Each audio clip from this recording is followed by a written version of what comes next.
الحمدللہ وکفا والصلاة والسلام علی عبادہ الذین اصطفا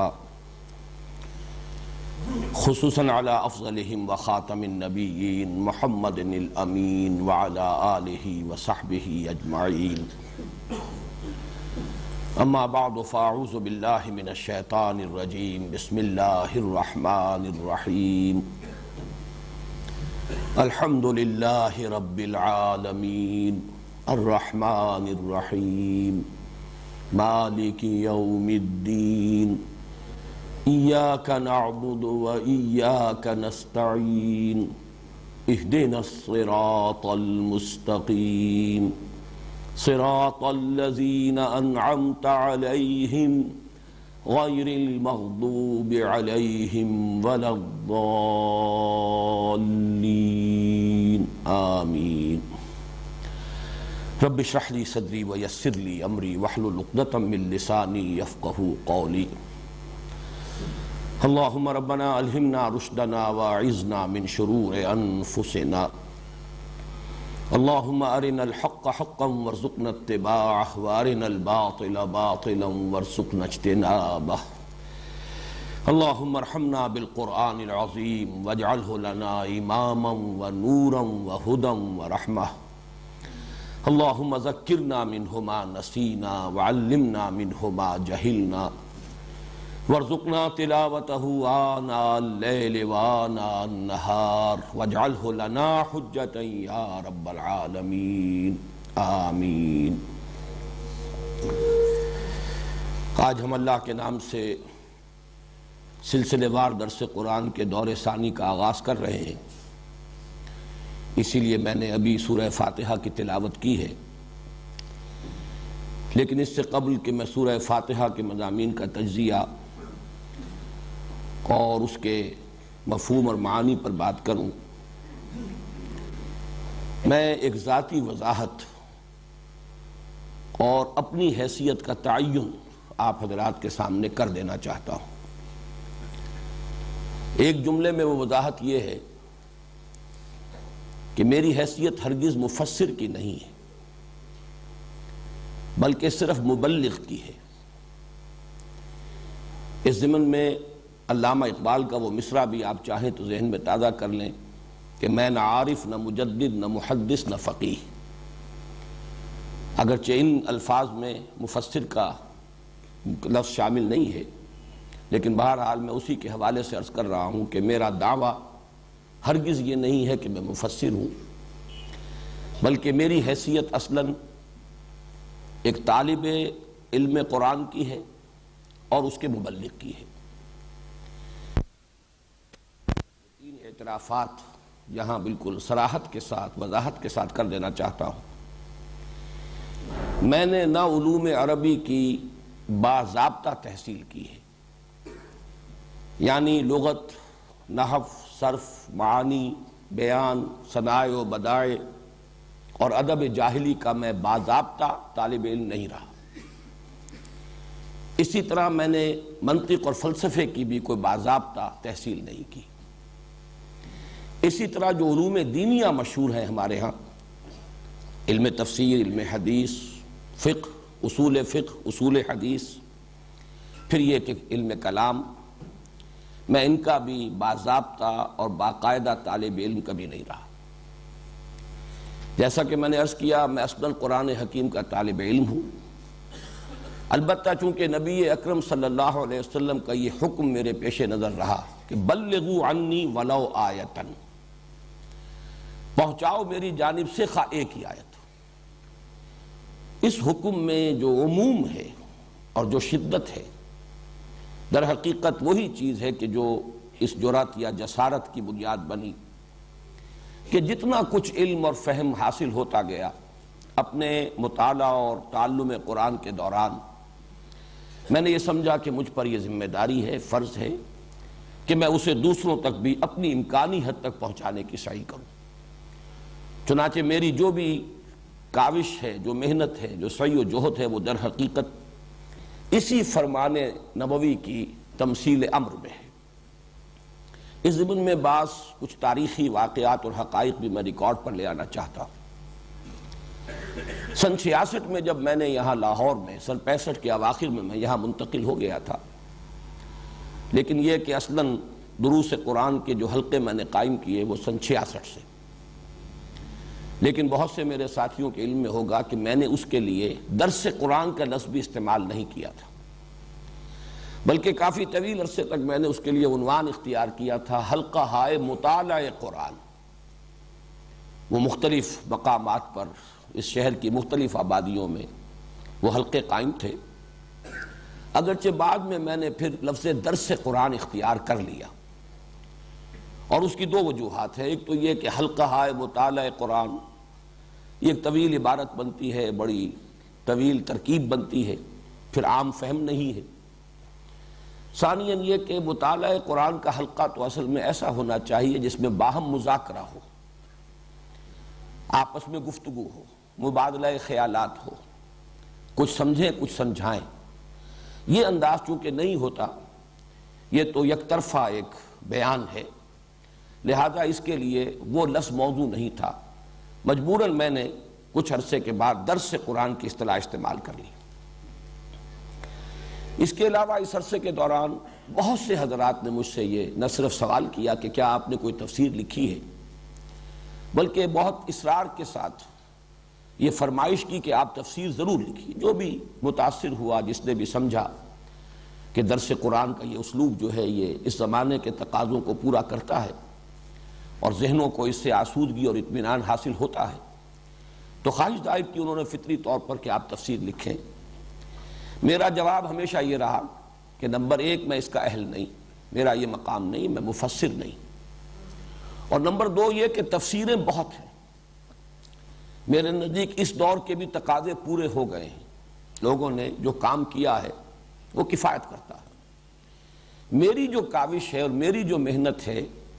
وہ یہ ہے کہ تفسیروں کے پڑھنے والے لوگ پیدا ہو جائیں۔ تفسیریں لکھی ہوئی ہیں، رکھی ہوئی ہیں، لیکن ان کی طرف رجوع نہیں ہے، وہ جذبہ پیدا ہو جائے، طلب پیدا ہو جائے، لوگ اس کے لیے وقت صرف کرنے کے لیے آمادہ ہو جائے، ایک علمی ذوق پیدا ہو جائے۔ میری ساری قد و کاوش جو ہے اس کا اصل ہدف یہ ہے، ورنہ تفسیروں کی میرے نزدیک کوئی کمی نہیں ہے۔ اس سے بھی آگے بڑھ کر میں یاد دلا رہا ہوں، سن 80 سے سن 82 تک اس ملک میں پاکستان ٹیلی ویژن پر درس قرآن کے ضمن میں یا بیان القرآن کے ضمن میں میرا ڈنکا بجتا رہا، بلکہ یوں سمجھیے کہ بالکل ایک ہی معاملہ تھا، بس ایک ہی شخص جو ہے اس حیثیت سے متعارف ہوا ہے اس طویل عرصے کے دوران، اور پورے پاکستان کے جتنے بھی ٹیلی ویژن سٹیشنز ہیں ان سے وہ پروگرام نیشنل ہوک اپ پر وہ ٹیلی کاسٹ ہوتے تھے، تو میری اس حیثیت سے شہرت جو ہے اس وقت بام عروج پر تھی۔ اس وقت ایک پبلشر نہایت مصر رہے، حد درجے اصرار کرتے رہے کہ آپ ایک ترجمہ کر دیجئے قرآن کا، اور میں نے جب کہا کہ میں اس کا اہل نہیں ہوں اور ترجمے بہت ہیں، تو انہوں نے کہا کہ آپ ایسا کیجئے 2 4 6 ترجمے سامنے رکھ کے بس ترجمہ کر دیجئے، اس لیے کہ انہیں یہ محسوس ہوتا تھا کہ اس وقت ایک طلب ہے، مارکیٹ ہے، اگر اس شخص کے نام سے کوئی ترجمہ آ گیا بازار میں تو وہ ہاتھوں ہاتھ بک جائے گا۔ لیکن میرا جواب وہی رہا کہ ہرگز نہیں، نہ میں اپنا یہ مقام سمجھتا ہوں، بلکہ میں تراجم کے ضمن میں بھی بسا اوقات جو دوسرے مترجمین ہیں، شاہ عبد القادر، شاہ رفیع الدین، پھر جو اس دور میں اس صدی کے مترجمین ہیں، میں تو ان سے مدد لیتا ہوں۔ میں اتنی عربی زبان کی قابلیت کا دعویٰ نہیں رکھتا کہ جو غرائب قرآن ہیں، ایک تو ہے عام قرآن مجید کے الفاظ اور بالعموم جو ہے اصطلاحات اس کی جو بار بار آتی ہیں،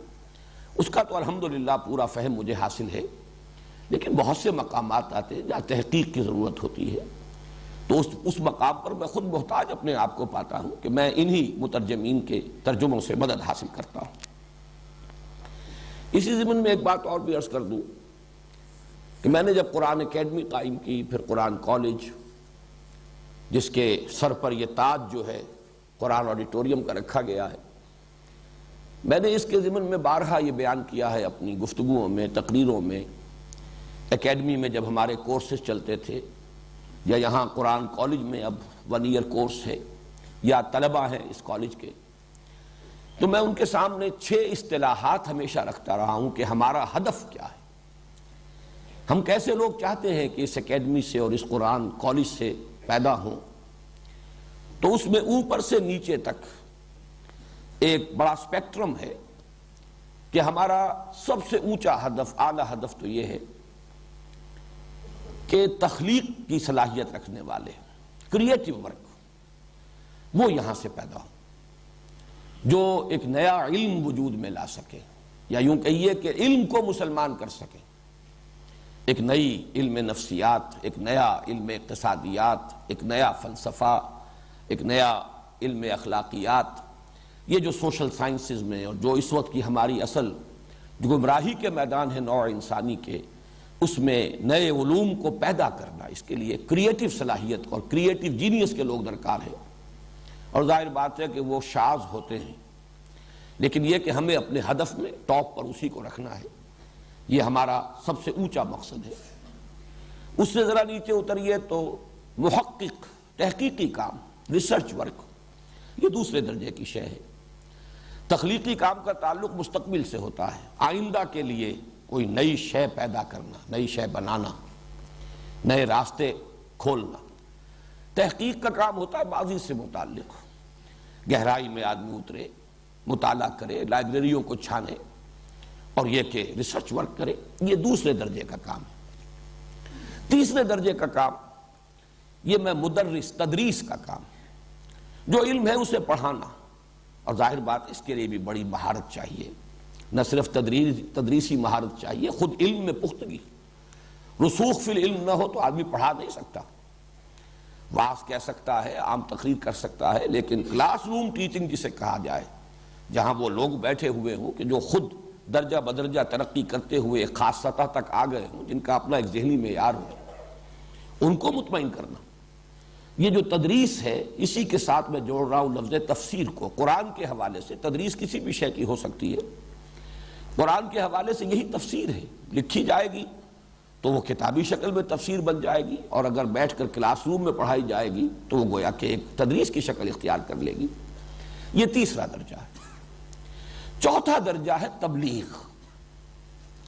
اس تبلیغ کے ساتھ البتہ ایک لفظ کا اضافہ کر لیجئے، وہی میں نے اپنا جو کتاب چاہے مسلمانوں پر قرآن مجید کے حقوق، اس میں اس عنوان جو ہے آخری، 5واں اور آخری حق، اس عنوان میں ان 2 الفاظ کو جمع کیا ہے، تبلیغ اور تبیین، بات کا پہنچا دینا اور واضح کر دینا۔ بات پہنچے تو پہنچنے کا حق ادا ہو جائے، تبلیغ ہو تو ابلاغ کا حق ادا ہو جائے۔ ظاہر بات ہے کہ ابلاغ کا حق ادا کرنے کے لیے ضرورت ہوتی ہے کہ جو مخاطب ہیں ان کی علمی سطح کیا ہے اسے ملحوظ رکھا جائے، ان کے اشکالات کیا ہیں انہیں حل کیا جا سکے۔ اگر یہ دونوں کام نہیں ہوں گے تو شاید تبلیغ تو ہو جائے، وما علینا الا البلاغ، ہم نے پہنچا دیا، بس ہمارے ذمے پہنچانے کی ذمہ داری تھی، لیکن تبیین، ابلاغ کا حق ادا نہیں ہوگا جب تک کہ بات تبیین کے مرحلے تک نہ آئے۔ یہ چوتھا درجہ ہے۔ 5واں درجہ اس سے نیچے اتر کر میں متعین کرتا رہا ہوں کہ ان سارے کاموں کے لیے ادارے درکار ہیں، تنظیمیں درکار ہیں۔ تو ظاہر بات ہے تنظیم بھی ایک کام ہے جس کی صلاحیت والے لوگ اگر ہمیں نہ ملیں گے تو یہ کام آگے نہیں بڑھ سکے گا۔ اس لیے کہ جن لوگوں کی ذہنی مناسبت نہ ہو، جن کا اپنا کوئی ہدف نہ بن چکا ہو، جن کا اپنا نصب العین یہ نہ ہو، اگر آپ تنخواہ پر ان کی صلاحیتیں بورو کریں اور ہائر کریں، ان کو امپلائی کر لیں اچھی سے اچھی سیلری دے کر، تب بھی وہ ایسے اداروں کا کام نہیں کر سکیں گے، انہیں آرگنائز نہیں کر سکیں۔ تو جو لوگ بھی اس کالج سے، اکیڈمی سے گزرے، پھر جن کو اس کے مقصد کے ساتھ مناسبت پیدا ہو جائے، اب ان میں جو لوگ ان 4 اوپر کے درجوں کی صلاحیت رکھتے ہیں وہ ان کاموں میں لگیں گے، لیکن 5واں درجہ تنظیم کا، اور اس سے بھی نیچے اتر کر 6واں درجہ انتظام کا، مینجمنٹ، یہ آرگنائزیشن سے بھی ذرا نیچے کی شے ہے۔ تو یہ 6 درجے ہیں اوپر سے لے کر نیچے تک، تحقیق بلکہ تخلیق، کریٹیو ورک، پھر تحقیق، ریسرچ ورک، پھر تدریس، ٹیچنگ، اسی کے ساتھ تفسیر کا لفظ ایڈ کر دیجیے، پھر تبلیغ اور تبیین، اس کے بعد تنظیم اور انتظام۔ تو میں ہمیشہ یہ بیان کرتا رہا ہوں کہ یہ 6 ہیں، کوشش کرو، اللہ تعالیٰ تمہیں ہمت دے سب سے اوپر کی سطح پر کام، آخر وہ بھی انسانوں ہی نے کیے ہیں اب تک، اور آئندہ بھی کریں گے تو وہی انسان ہوں گے۔ اور کچھ پتہ نہیں ہوتا اللہ نے کس میں کس کام کی صلاحیت رکھی ہے۔ بہرحال اگر اس درجے میں نہیں دوسرے میں، اس کے بعد بھی تیسرا ہے۔ تو میں نے یہ ساری بات اس لیے اس وقت آپ کے سامنے رکھی ہے کہ میں اپنے آپ کو چوتھے درجے کا آدمی سمجھتا ہوں۔ نہ میرے اندر صلاحیت کسی تخلیقی کام کی تھی، اور اس کا خود اپنا اس کے کچھ اپنے تقاضے ہوتے ہیں، وہ میرا دعویٰ نہیں، تحقیق یہ میرا مزاج نہیں، اور اس کے لیے بھی آدمی جو ہے بس کتابوں کا کیڑا بن جائے، لائبریریوں کے اندر ہی وہ ہمیشہ زندگی بسر کرے، یہ اس کے کچھ تقاضے ہوتے ہیں۔ اسی طرح جیسا کہ میں نے عرض کیا، تفسیر اور تدریس اس سطح کی وہ بھی میرا دعویٰ نہیں، میرا مقام نہیں۔ میں اپنے آپ کو اس چوتھے درجے کا آدمی سمجھتا ہوں، مبلغ، تبلیغ، البتہ اس کے ساتھ تبیین، وہ میں بعد میں عرض کروں گا۔ اس کے ضمن میں میرا کچھ خیال ہے کہ میں اس دور کی سطح پر تبیین کی صلاحیت اللہ نے مجھے عطا کی ہے، اس کا کسی درجے میں حق ادا کر رہا ہوں۔ یہ ساری باتیں جو میں نے اب تک عرض کی ہیں، انہیں تو کوئی شخص چاہے تو انکسار کا نام دے لے کہ میں انکساری اور تواضع کی وجہ سے یہ باتیں کہہ رہا ہوں، حالانکہ واقعہ یہ نہیں ہے، اظہار حقیقت ہے جس کے اعتراف میں مجھے کوئی باک نہیں۔ میں چاہتا ہوں کہ من آنم کے من دانم، یہ میں اس لیے ریکارڈ کرا رہا ہوں، باتیں بارہا کہی ہیں، لیکن اب یہ ہمارے درس قرآن کا مسلسل درس کا جو دور ثانی ہے، ریکارڈ ہو رہا ہے، تو یہ چیزیں جو لوگ بھی ابتدا ہی سے اس درس کو سنیں یا یہ کہ ویڈیو کے ذریعے سے دیکھیں بھی، آڈیو ویڈیو دونوں صلاحیتیں استعمال کریں، ان کے سامنے یہ باتیں آ جائیں۔ لیکن اب جو میں کہہ رہا ہوں ہو سکتا ہے اسے کچھ حضرات تعلی اور عجب پر محمول کریں، اس میں سمجھے کہ شاید کوئی تکبر کی بات ہے، حالانکہ وہ بھی میرے نزدیک تو اصلاً اظہار حقیقت ہے، اور در حقیقت یہ بھی قرآن مجید کے ایک حکم پر امتثال امر ہے۔ وَأَمَّا بِنِعْمَةِ رَبِّكَ فَحَدِّثْ، مجھ پر اللہ تعالیٰ کے انعام ہوئے ہیں، مجھے ان کا ادراک ہے، شعور ہے، اعتراف ہے، اور میں اسی کی مناسبت سے اللہ تعالیٰ کا شکر ادا کرتا ہوں، اس لیے کہ شکر کے لیے تو پہلا درجہ ہے ہی، امام راغب نے جو شکر کے 3 درجے قائم کیے ہیں، تو سب سے پہلے شکر بالقلب ہے، ادراک ہو، شعور ہو کہ کتنا بڑا انعام ہوا ہے، کتنا بڑا احسان ہوا ہے، کتنی بڑی نعمت کسی نے دی ہے۔ اگر اس کا شعور ہی نہیں، ادراک ہی نہیں، تو اس کا پروپورشنیٹ شکر قلب کی گہرائیوں سے نکلے گا ہی نہیں۔ پھر ہے شکر باللسان، پھر شکر بالجوارح۔ بہرحال اس وقت یہ چیزیں آ جائیں گی انشاءاللہ، اگلے ہی درس میں یہ شکر کی بحث آنے والی ہے۔ تو شکر در حقیقت ادراک اور اعتراف کے متناسب اور پروپورشنیٹ ہوتا ہے۔ تو اما بنعمت ربک فحدث، جو بھی انعام ہوا ہے میرے پروردگار کا مجھ پر، میں اس کا بھی تذکرہ کر رہا ہوں اسی حکم کے امتثال امر میں، اور وہ یہ ہے کہ جو بھی فہم قرآن مجھے حاصل ہوا ہے، میں لفظ علم سے بھی کترا کر فہم کا لفظ استعمال کر رہا ہوں، بہرحال چاہیں تو آپ اس کو ایک اصطلاح کی حیثیت سے جمع کر لیجئے، علم و فہم قرآن حکیم کا جو بھی مجھے حاصل ہوا ہے، اس میں بحمد اللہ 4 چشموں سے، اس میں علم اور فہم کے 4 چشمے ہیں جو جمع ہوئے ہیں، ان سے اس حوض میں آ کر پانی جمع ہوا ہے۔ اور میں آج سوچ رہا تھا تو یہ چیزیں چونکہ میرے ذہن میں آئیں تو میں آپ کے سامنے بیان بھی کر رہا ہوں کہ میرے سامنے تشبیہ آئی، قرآن حکیم میں جنت کے 3 چشموں کے نام دیے گئے ہیں، کوثر ہے، تسنیم ہے، سلسبیل ہے۔ میرے نزدیک 3 چشمے جن سے اللہ نے مجھے سیراب فرمایا اور جن سے متمتع فرمایا، اس کے مواقع عطا فرمائے، کوثر و تسنیم و سلسبیل کی ساتھ اس کے ایک مشابہت ہے۔ علم قرآن سے بڑی دولت اور کوئی ہے نہیں۔ اور چوتھے چشمے کو میں العروۃ الوثقی سے تعبیر کرتا ہوں، میں اس کی وضاحت ابھی کر دوں گا۔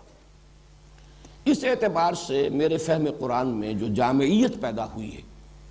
میں تفصیل کے ساتھ تو اپنے اس فہم قرآن کے ان 4 گوشوں کو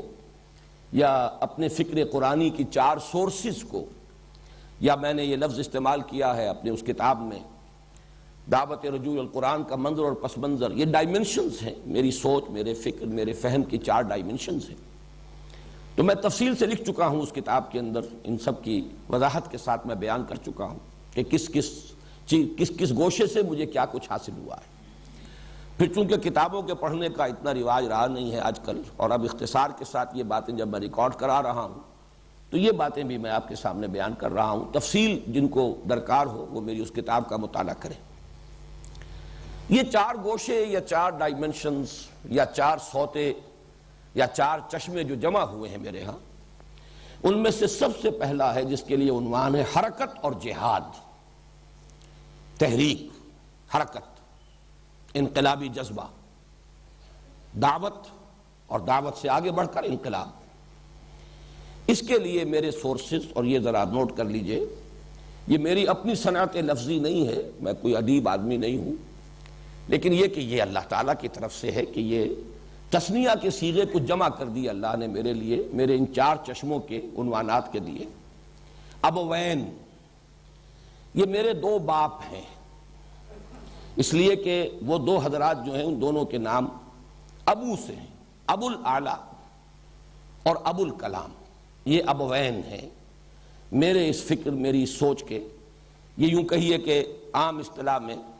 پیر اور پھر دادا پیر، یہ ہمارے ہاں اصطلاحات استعمال ہوتی ہیں۔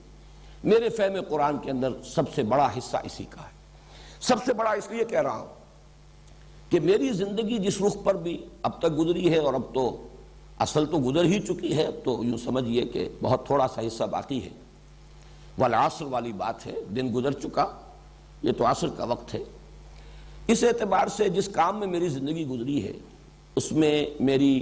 دلچسپیوں میں اور میرے وقت اور میری صلاحیت کے صرف میں سب سے بڑا اثر جو ہے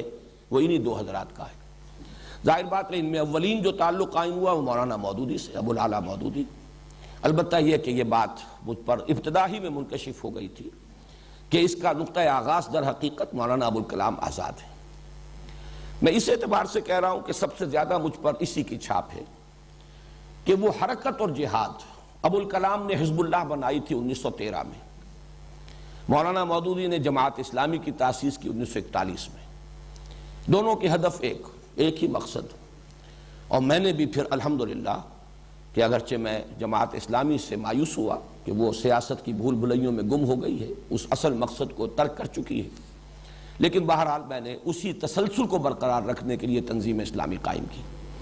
بلکہ بعض اعتبارات سے میں مولانا ابو الکلام سے زیادہ قریب ہو گیا، بہی معنی کہ ہم نے تنظیم اسلامی کے لیے بھی بیعت کی اساس کو اختیار کیا۔ مولانا مودودی نے ایک خاص وقت کے تقاضوں سے شاید زیادہ متاثر ہو کر ایک دستوری اور آئینی تنظیم بنائی۔ مولانا آزاد نے 1913 میں بیعت کی بنیاد پر حزب اللہ قائم کی تھی، گویا کہ جو اصل ہے اس کی بنیاد، اس کی طرف بھی رجوع کرنے کی اللہ نے توفیق دی۔ ایک اور اعتبار سے بھی مجھے اب مولانا ابو الکلام آزاد سے کچھ زیادہ نسبت قائم ہو رہی ہے کہ وہ بھی ایک طوفان کے مانند جب اٹھے تھے تو تحریک خلافت کے عنوان سے اٹھے تھے۔ شروع میں رجوع الی القرآن، امر بالمعروف نہی عن المنکر، جہاد، یہ تصورات بھی تھے، لیکن پھر ان کی زندگی کا وہ دور جو تھا تحریک خلافت جو تھی، اس میں ان کے اصل جوہر نمایاں ہوئے۔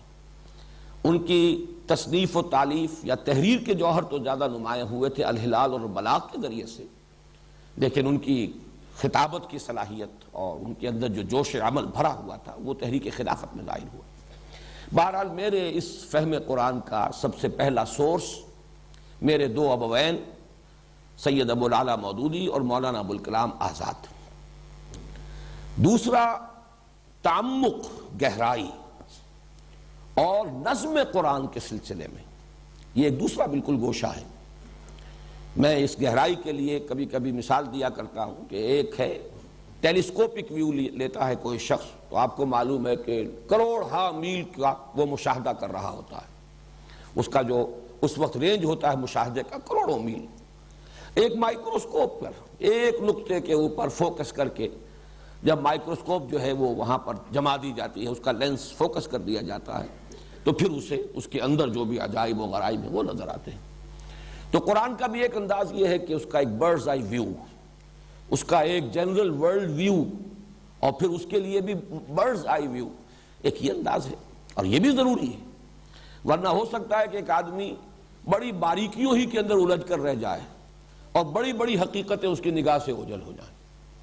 بڑے بڑے حقائق کی طرف سے ذہول ہو جائے اور بال کی کھال اتارنے میں ایک شخص اپنی زندگی گزار دے۔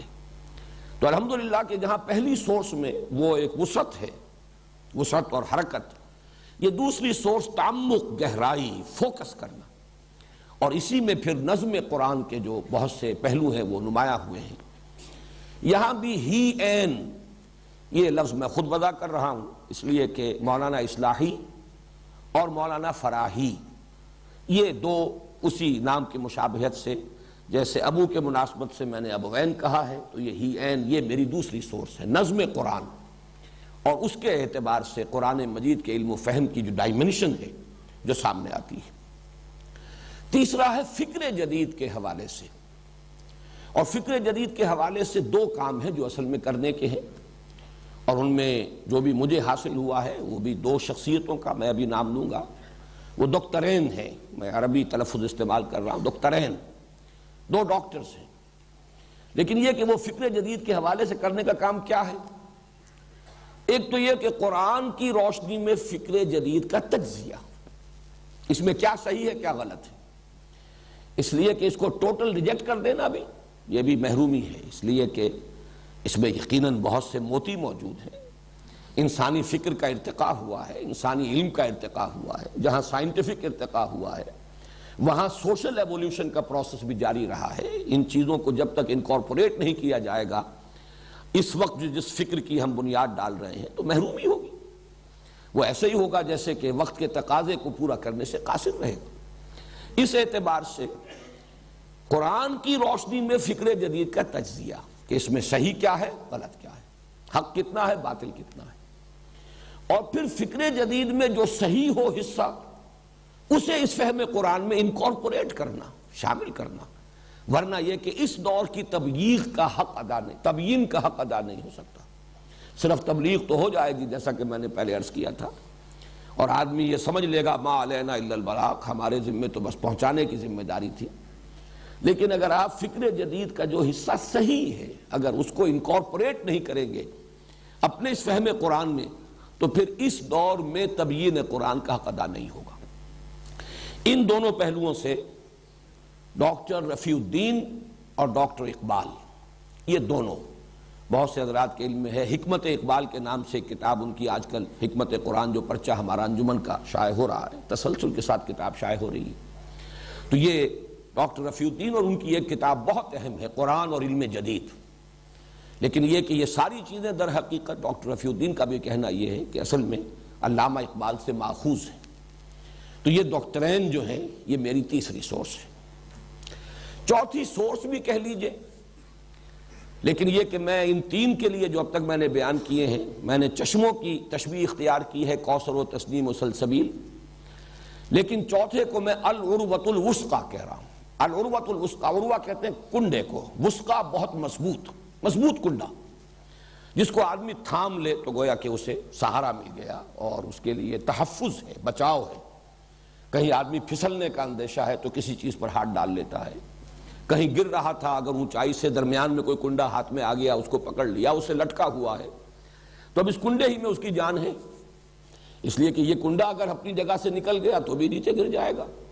اور اگر کنڈا چھوٹ گیا ہاتھ سے تب بھی وہ برباد ہو جائے گا۔ تو العروۃ الوثقی یہ قرآن مجید کی اصطلاح ہے، فقد استمسک بالعروۃ الوثقی۔ تو یہ چوتھی سورس جو ہے یہ محض سورس نہیں ہے بلکہ میرے لیے حفاظت اور تحفظ اور بچاؤ کا بہت بڑا ذریعہ العروۃ الوثقی رہا ہے۔ اور یہ کیا ہے؟ اس میں ایک ہے تمسک بالاسلاف، ایک تسلسل ہے امت کا، 1400 برس یہ امت کی تاریخ ہے، اس میں بڑی روشنی ہے، اس میں ہمارے اسلاف کے بڑے کارنامے ہیں، پھر اس میں جو تسلسل ہے اور اس تسلسل کے ساتھ جن چیزوں پر اجماع ہو گیا ہے ان کے ساتھ جڑے رہنا، یہ انسان کی عافیت کے لیے، انسان کی حفاظت کے لیے بہت ضروری ہے۔ بسا اوقات ذہین آدمی کے ذہن میں کوئی ایک لہر جو ہے کبھی اٹھتی ہے، اور انسان کو چونکہ اپنے کسی خیال سے، جیسے اپنی تخلیق سے اسے بہت محبت ہوتی ہے، اپنی اولاد سے محبت ہوتی ہے، اسی طرح اپنے کسی نئے خیال سے انسان کو محبت ہوتی ہے، لیکن اس نئے خیال کی رو میں آدمی بہہ کر نکل جائے تو ہو سکتا ہے کہ دور چلا جائے، اس کے لیے ضروری ہے کہ کسی کنڈے پر اس کا ہاتھ ہو، ادھر ادھر ہاتھ مارے، ایک ہاتھ سے کنڈا پکڑا ہوا ہو، دوسری طرف سے ہاتھ مارے، جہاں جہاں تک رسائی ہو، جو حاصل کر سکتا ہو لے، لیکن وہ کنڈا نہیں چھٹنا چاہیے۔ وہ کنڈا چھٹ گیا تو پتہ نہیں کوئی لہر اسے کہاں لے جائے گی، جیسے کہ قرآن مجید میں سورہ حج میں تمثیل آئی ہے کہ تہوی بہ الریح فی مکان سحیق، پھر یہ کہ ہوا یا یہ کہ کوئی شکاری پرندے اڑا کر لے جائیں گے، تخطفہ الطیر اور تہوی بہ الریح فی مکان سحیق، یا ہوا کا کوئی جھونکا، یا یہ کہ جس جہاز کا لنگر نہ رہا ہو اسے کوئی لہر جو ہے لے جائے گی اور کسی طرف بھی اس کو چلا دے گی۔ تو یہ العروۃ الوثقیٰ، یہ میرے دو شیخین ہیں۔ اب یہ دیکھیے، یہ بھی صنعت لفظی ہے اگرچہ، لیکن میری نہیں ہے، ایجاد بندہ نہیں ہے۔ شیخ الاسلام مولانا شبیر احمد عثمانی رحمہ اللہ، پاکستان کے پہلے اور آخری شیخ الاسلام، اور ان کے استاد شیخ الہند رحمہ اللہ، جنہیں کہ میں 14ویں صدی کا سب سے بڑا مجدد سمجھتا ہوں، 14ویں صدی ہجری کا۔ یہ شیخین ہیں، شیخ الہند کا ترجمہ اور علامہ شبیر احمد عثمانی شیخ الاسلام، ان کے حواشی، تقریباً 5 پارے کے حواشی بھی حضرت شیخ الہند کے ہیں، بقیہ 25 پاروں کے حواشی وہ ہیں شیخ الاسلام علامہ شبیر احمد عثمانی رحمۃ اللہ علیہ۔ یہ میرے لیے العروۃ الوثقیٰ ہے۔ اس میں تمسک بالاسلاف کے ساتھ ایک اور چیز ایڈ کر لیجئے، اور وہ ہے تصوف۔ دین کی کچھ باطنی حقیقتیں ہیں، کچھ قلبی کیفیات ہیں جو مطلوب ہیں۔ ایک دین کا ظاہر ہے، وہ بھی اپنی جگہ بڑا اہم ہے، بہت ضروری ہے۔ جیسے عبادت کے 2 جز ابھی سورہ فاتحہ میں انشاءاللہ اگلے ہفتے یہ زیر بحث آئیں گی باتیں۔ عبادت کے 2 جز ہیں، ایک اس کا جسد ظاہری ہے، وہ ہے اطاعت، اللہ کی کلی اطاعت۔ ایک اس کی روح باطنی ہے، وہ ہے محبت۔ اب یہ محبت کچھ اور شے ہے۔ اطاعت مجبوراً بھی ہو جاتی ہے، مارے باندھے کو بھی ہو جاتی ہے، لیکن محبت ایک اور ہی شے ہے۔ جب تک کہ کسی کو اس کا تجربہ نہ ہو، اس کی کیفیت کو کوئی انسان بیان نہیں کر سکتا۔ چوں معاملہ نہ دارت سخن آشنا نہ باشد۔ تو یہ جو باطنی حقیقت ہے اور یہ جو چاشنی ہے ان حق دین کے اس پہلو کی، اس کے لیے ہمارے ہاں چونکہ متداول اصطلاح چلی آ رہی ہے، اگرچہ وہ قرآن کی نہیں ہے، حدیث کی نہیں ہے، لفظ تصوف۔ تو تمسک بالاسلاف اور تصوف، یہ جو بھی کچھ میرے ہاں اگر ہے، میرے فہم میں، میرے فکر میں، میری سوچ میں، میرے دروس میں، ان حقائق کا اگر کوئی بیان ہے تو اس کے ضمن میں میری سورس یہ شیخین ہیں، شیخ الاسلام مولانا شبیر احمد عثمانی رحمہ اللہ اور شیخ الہند حضرت مولانا محمود حسن دیوبندی رحمۃ اللہ علیہ۔ ان چاروں کو اعتبار سے اور ان چاروں گوشوں سے جو کچھ مجھے حاصل ہوا ہے، اس کی بنا پر اب اسے دعویٰ کہہ لیں، تعلی کہہ لیں، جو چاہیں کہہ لیں، میں یہ محسوس کرتا ہوں، مجھے اس کا ادراک ہے، شعور ہے، اور میں بے باکی کے ساتھ یہ بات آپ کے سامنے کہہ رہا ہوں کہ الحمدللہ کہ ایک جامعیت کبریٰ ہے جو اللہ تعالیٰ نے میرے فہم کے اندر عطا فرمائی، اور یہی وہ شے ہے جو سب سے زیادہ اس دور میں ضروری ہے، اس لیے کہ مختلف پہلوؤں سے کوششیں لوگوں نے کی ہیں، لیکن ان کو جمع کرنا، ان کی جامعیت، یہ اگر نہیں ہوگی تو جو اصل تقاضا ہے اس دور میں تبلیغ و تبیین قرآن کا، وہ پورا نہیں ہوگا۔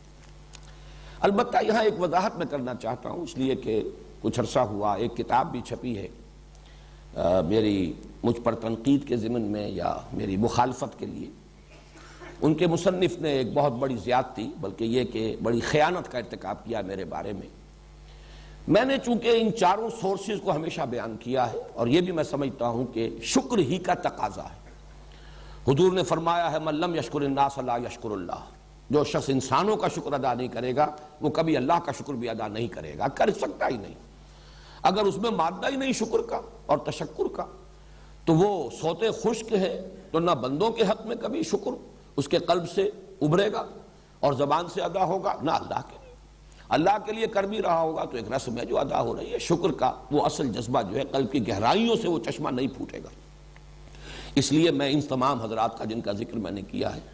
یہ میرا ایک تشکر بھی ہے کہ میں تسلیم کروں کہ مجھے ان سے فائدہ حاصل ہوا ہے، میں نے استفادہ کیا ہے، لیکن اس کے یہ معنی نہیں ہے کہ میں ان میں سے ہر شخص کی ہر بات کو مقلدانہ انداز میں تسلیم کرتا ہوں۔ یہ بات اگر کسی نے سمجھی تو غلط سمجھی۔ مجھے بہت سی باتوں سے اختلاف ہے۔ مولانا اصلاحی صاحب نے جب حد رجم کے بارے میں ایک رائے ظاہر کی، میں نے شدت کے ساتھ اختلاف کیا، شدید اختلاف کیا، یہ اپنی جگہ پر ہے۔ تو بہت سے معاملات میں ڈاکٹر رفیع الدین صاحب سے اختلاف ہے، یہاں تک کہ علامہ اقبال کے لیکچرز میں نے سن 67 میں جو مضمون لکھا تھا اسلام کی نشت ثانیہ کرنے کا اصل کام کے نام سے، جو ہماری اس انجمن اور اکیڈمی اس کے گویا کہ مینیفیسٹو کی حیثیت رکھتا ہے، اس میں نے برملا کہا ہے کہ علامہ اقبال کے لیکچرز کو اگرچہ میں اس دور میں جو علم کلام ہمیں درکار ہے اس کا صحیح نقطۂ آغاز میں اسی کو سمجھتا ہوں. میں سمجھتا ہوں کہ وہی ہے کہ جس نے صحیح تقاضا جو کہ اس دور کا ہے اس کو پورا کرنے کی طرف پہلا قدم اٹھایا ہے. میں اسے اگرچہ پرائمر کہتا ہوں، وہ صرف آغاز ہے لیکن یہ کہ صحیح سمت میں آغاز ہے. اس کے باوجود میں نے اپنی اسی تحریر میں لکھا تھا کہ بعض چیزیں اس کی جو ہیں ان سے مجھے اختلاف ہے، میں صحیح نہیں سمجھتا. اجتہاد کے بارے میں جو باتیں کہی ہیں، اسی طرح علم کلام کی اپنی ایک کوتاہی ہوتی ہے. یہ چونکہ جدید علم کلام کی ایک کوشش ہے، لہذا یہ کئی جگہ پر دین کی صحیح تعبیر جو ہے اور ایمانی حقائق کی صحیح تعبیر جو ہے اس کا حق ادا نہیں کرتی، بلکہ یہ کہ پیچھے رہ گئی. اور اس میں بہت سی چیزیں جو ہیں بنیادی طور پر علمی اعتبار سے جو ہمارے بنیادی ایمانیات ہیں اور اعتقادات ہیں ان سے بھی ٹکراتی ہیں. یہ اپنی جگہ پر ہے. کوئی شخص بھی ہمارے لیے بڑے سے بڑا انسان بھی ایسا نہیں ہے کہ ہم اس کے مقلد محض بن کر رہ جائیں اور بس کسی ایک لکیر کے فقیر بن کر رہ جائیں. تو اسی طریقے سے ڈاکٹر رفیع الدین کی باتیں ہیں، ان سے بھی اختلاف ہے. بہت سے مقامات پر میں مولانا شبیر احمد عثمانی کی رائے سے بھی اختلاف کرتا ہوں، اگرچہ اس میں وہ مسائل اتنے تفصیل سے زیر بحث آئے نہیں ہیں کہ جن میں اختلاف کی گنجائش ہو. یہ تو گویا کہ خلاصہ ہے ہمارے اسلاف نے جو کچھ حاصل کیا ہے قرآن سے اس کا. لیکن یہ کہ بہرحال یہ بات سامنے رہنی چاہیے کہ میں ان سب کو اگر اپنا سورس معین کر رہا ہوں تو اس کا مطلب یہ نہیں ہے کہ ان کی ہر بات کی میں تصویب کر رہا ہوں اور ان کی ہر بات میری طرف منسوب کی جا سکتی ہے. ایک کتاب جس کا میں حوالہ دے رہا ہوں ابھی، وہ لکھی گئی ہے اور اس میں وہ ساری چیزیں جو ہیں میرے سر تھوپ دی گئی، حتیٰ کہ مولانا اصلاحی صاحب کا جو رجم کا معاملہ وہ بھی میرے سر تھوپ دیا گیا. چونکہ اس نے مانا ہے کہ وہ میری سورس ہے تو گویا کہ ان کی تمام باتیں جو ہیں وہ انہی کی باتیں شمار ہوئی. تو میں نے صرف چاہا کہ اس کی بھی وضاحت کر دوں کہ میں نے استفادہ کیا ہے، لیکن یہ استفادہ اس طرح نہیں ہے کہ آنکھیں بند کر کے اور اندھے بہرے ہو کر استفادہ کیا اور تقلید عامہ کا استفادہ نہیں ہے. میں نے وہاں سے چیزیں لی ہیں اور یہ بھی ہے الحمدللہ کہ اگرچہ ان میں سے بعض حضرات کے ساتھ حسن ظن کسی خاص پہلو سے مجروح ہوتا رہا، لیکن اس کے یہ معنی نہیں ہوئے کہ میں نے فکر قرآنی کے ضمن میں ان سے استفادہ کیا تھا اور میری اس سوچ اور فہم میں جو ڈائمنشن ان کے حوالے سے اضافہ ہوا تھا ڈائمنشن کا، میں اسے تج دوں. اس لیے کہ فکر علیحدہ شے ہے اور کسی انسان کی اپنی شخصی اس کی روش، اس کا طرز عمل یہ بالکل علیحدہ شے ہے. جس کے ضمن میں علامہ اقبال کو میں فکر اسلامی کا اس دور میں مجدد مانتا ہوں، اس کے باوجود میں یہ تسلیم کرتا ہوں کہ علمی عملی اعتبار سے وہ بہت پیچھے تھے. ان پہلوؤں سے ہمیں اس بات کی کوشش کرنی چاہیے کہ اپنے دل کو کھلا رکھیں، اپنے ذہن کو وسیع رکھیں، جہاں جو چیز ہے اس کو مانیں، جو شے نہیں ہے اس کا بھی ادراک ہونا چاہیے، اس کو بھی انسان تسلیم کرے. بہرحال یہ تو میرے اس فہم قرآن کے 4 گوشے یا 4 سورسز ہیں جو میں نے آپ کے سامنے رکھی. اس پر مزید اللہ تعالیٰ کی جو عنایات مجھ پر ہوئی ہیں اب میں ان کا تذکرہ کر رہا ہوں. سب سے پہلی عنایت تو یہی ہے اور سب سے بڑی کہ اللہ نے ایسے حالات پیدا کیے کہ میرا یہ پینورامک ویو بن سکا. بالکل بچپن میں علامہ اقبال کی شاعری سے ایک مناسبت قائم ہوئی، ایک ملی جذبہ پیدا ہوا. پھر مولانا مودودی کی تصانیف سے یوں سمجھیے کہ اپنے ہائی اسکول کے آخری دور ہی سے مولانا ابوالکلام آزاد کی بھی بعض تحریریں اسی وقت میرے علم میں آ چکی تھی. مقالات ابوالکلام ان کا میں نے مطالعہ کیا ہے اپنے ہائی اسکول کے دوران. مولانا مودودی کی کتابیں پڑھی ہیں. پھر یہ کہ ان کی ساری تصانیف، اب ظاہر بات ہے کہ یہ ایک ڈائمنشن ہے جو ایڈ ہوئی ہے. پھر مولانا اصلاحی صاحب کا معاملہ اور ان کے ذریعے سے مولانا فراہی تک رسائی. یہ اگر اس کا موقع نہ ہوتا، جماعت اسلامی میں بہت سے لوگ ہیں جنہیں مولانا اصلاحی صاحب کی تحریریں بڑی روکھی پھیکی نظر آتی تھی. مولانا مودودی کا انداز بہت ایک سلیس انداز، بات کو کھولنا اور جدید تعلیم یافتہ لوگوں کی ذہنی سطح کے قریب آ کر بات کرنا، اس میں جو ہے وہ ایک سلاست ہے، بہت ہی سادگی ہے. وہ خود ایک طرز انشاء کے موجد ہے. مولانا اصلاحی صاحب کے ہاں وہ بات نہیں ہے، اس میں چونکہ علمی گہرائی ہوتی تھی اور اس لیے زبان میں بھی ثقالت تھی. لیکن الحمدللہ کہ اسی زمانے میں، طالب علم کے زمانے میں مجھے اللہ تعالیٰ نے وہ مناسبت عطا فرمائی. میں نے ان کی ساری کتابیں پڑھی، مجھے دلچسپی ہوئی اور آج تک بھی میں ان کی 2 کتابیں جو ہیں ان کا احسان مند ہوں کہ ہمیشہ تذکرہ کرتا ہوں، دعوت دین اور اس کا طریقہ کار اور مبادی تدبر قرآن. یہ نام میرا رکھا ہوا ہے، پہلے وہ کتاب چھپتی تھی تدبر قرآن کے نام سے. پھر جب میں نے تدبر قرآن کی تفسیر تدبر قرآن کی پہلی جلد شائع کی ہے تو پھر اس کتاب کو میں نے ہی نام دے دیا تھا مبادی تدبر قرآن. یہ دونوں کتابیں جو ہیں میرے اس جو بھی فہم قرآن مجھے حاصل ہوا ہے اس میں ایک بہت بڑے سورس کی حیثیت رکھتی ہیں۔ پھر یہ کہ شیخین کے ساتھ بھی میرا رابطہ طالب علمی کے زمانے میں ہو گیا۔ یہ تفسیر یا جس کو حواشی کہا جاتا ہے مولانا عثمانی کے فوائد عثمانی، یہ اسی زمانے میں جبکہ میں میڈیکل کالج کا طالب علم تھا، کراچی کے کچھ سیٹھوں نے، کچھ کاروباری حضرات، تاجر حضرات، انہوں نے ایک اعتبار سے تو سرقہ کیا تھا، علمی سرقہ کہہ لیجئے، نیت چوری کی نہیں تھی، کوئی ان کے اپنے منافع کمانے کا نہیں تھا، لیکن یہ اصل میں ترجمہ جو ہے شیخ الہند کا اور حواشی جو ہے مولانا شبیر احمد عثمانی کے، یہ اخبار مدینہ بجنور، اس کے پاس اس کے تمام حقوق تھے۔ اب یہ کہ ہندوستان سے یہ تفسیر یہاں پہنچے تو کیسے پہنچے، پھر ان کے اپنے حالات جو ہیں اتنے خراب ہو چکے تھے، معیار طباعت کو بھی ہندوستان کے حالات جو ہو گئے مسلمانوں کے پارٹیشن کے وقت اور اس کے فوراً بعد، تو کوئی آسان کام نہیں تھا، تو پھر کچھ تاجروں نے ان کی اجازت لیے بغیر، اس معنی میں وہ سرقہ تھا، ان کی اجازت لیے بغیر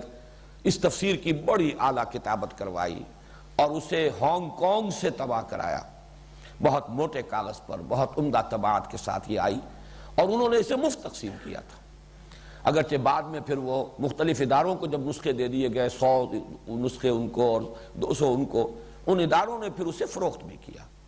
چنانچہ میں اپنے میڈیکل کالج کے دوسرے، تیسرے، چوتھے سال کے دوران میں نے 100 تو نہیں ہوں گے لیکن 100 کے آس پاس ہی ہوں گے نسخے جو خریدے اور دوستوں کو یا تو خریدوائے یا اپنی طرف سے دیے۔ وہ 5 روپے سے لے کر 30 روپے تک مجھے یاد ہے رینج، شروع میں وہ 5 روپے میں نسخہ مل جاتا تھا اور اس کے بعد آخری جو تھا وہ 30 روپے میں۔ بہرحال اس سے جو اللہ تعالیٰ نے حالات ایسا پیدا کر دیے، میں تو ظاہر بات ہے کہ یہ چیزیں بائی چوائس تو نہیں ہوتی، یہ انسان کے اپنے اختیار میں نہیں ہے کہ اس طریقے سے ایسے حالات بنتے چلے گئے، اور اس کے بعد پھر یہ کہ ڈاکٹر رفیع الدین اور خاص طور پر پروفیسر یوسف سلیم چشتی، ان سے جو روابط قائم ہوئے، ان کے حوالے سے علامہ اقبال کے فکر کی جو خاص طور پر فارسی میں جو ان کا فلسفہ ہے اور فکر ہے اس سے آشنائی ہوئی، تو یہ اللہ کا فضل اور کرم ہے، اسی کی طرف سے یہ حالات ہوتے ہیں۔ لہذا سب سے بڑی تو یہی مجھ پر اللہ کی عنایت ہے۔ میں اس کے لیے عرض کروں گا کہ قرآن مجید میں جیسے کہ سورہ بنی اسرائیل میں آیا ہے حضور سے خطاب کر کے، ان فضلہ کان علیک کبیرا، اے نبی آپ پر اللہ کا بہت بڑا فضل ہوا ہے۔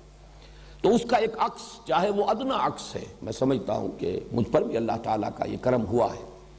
کہ یہ کیفیات اور حالات ایسے ہو گئے کہ میں ان تمام گوشوں سے واقف ہوا۔ مزید جو اس پر ہے وہ اللہ نے جو میرا مزاج بنایا ہے، یہ بھی اسی کی عطا ہے، اسی کے دین ہے،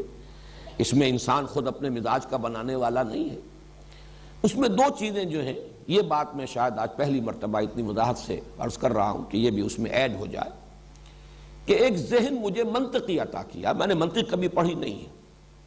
لیکن منطق کا پڑھنا اور اس کو یاد کر لینا اور ہے، اور ذہن کا منطقی ہونا از خود یہ اور شے۔ اللہ نے مجھے منطقی ذہن عطا کیا، اور نمبر 2 فلسفیانہ مزاج عطا کیا۔ میں فلسفے کا بھی باضابطہ طالب علم کبھی نہیں رہا، لیکن ایک ذوق ہوتا ہے، ایک مزاج ہوتا ہے۔ میں ذرا اس کا ایک مزید وضاحت کر دوں۔ منطق اصل میں نام ہے تحلیل اور تجزیے کا، اگرچہ استقرائی منطق بھی، یہ بھی منطق ہی کی ایک شاخ شمار ہوتی ہے، لیکن اصل منطق جو ہے جس کا کہ یوں سمجھیے کہ سکہ رواں رہا اور دور دورہ رہا، وہ تو استخراجی منطق ہے۔ میں آج سے یہ طے کی گفتگو بس اب اختتام کو پہنچ رہی ہے،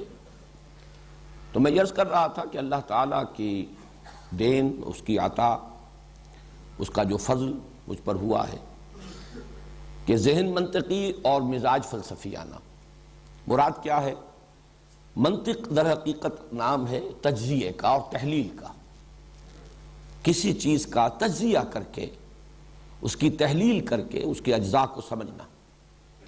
اور فلسفیانہ ذہن مزاج نام ہے اس کا کہ چیزوں کو جمع کر کے ایک حقیقت کلی کا ادراک کرنے کی کوشش کرنا۔ فلسفہ نام ہی اس کا ہے۔ سائنس کے مقابلے میں جب فلسفہ ہم بولتے ہیں، ایک طبیعیات اور ایک ما بعد الطبیعیات، ما بعد الطبیعیات در حقیقت اس کائنات کے کلی حقائق سے بحث کرتی ہے۔ وجود کیا ہے، اس کا آغاز کیا ہے، اس کا اختتام کیا ہے، زندگی کیا ہے، انسان کیا ہے، خیر کیا ہے، شر کیا ہے۔ تو یہ در حقیقت ایک ورلڈ ویو،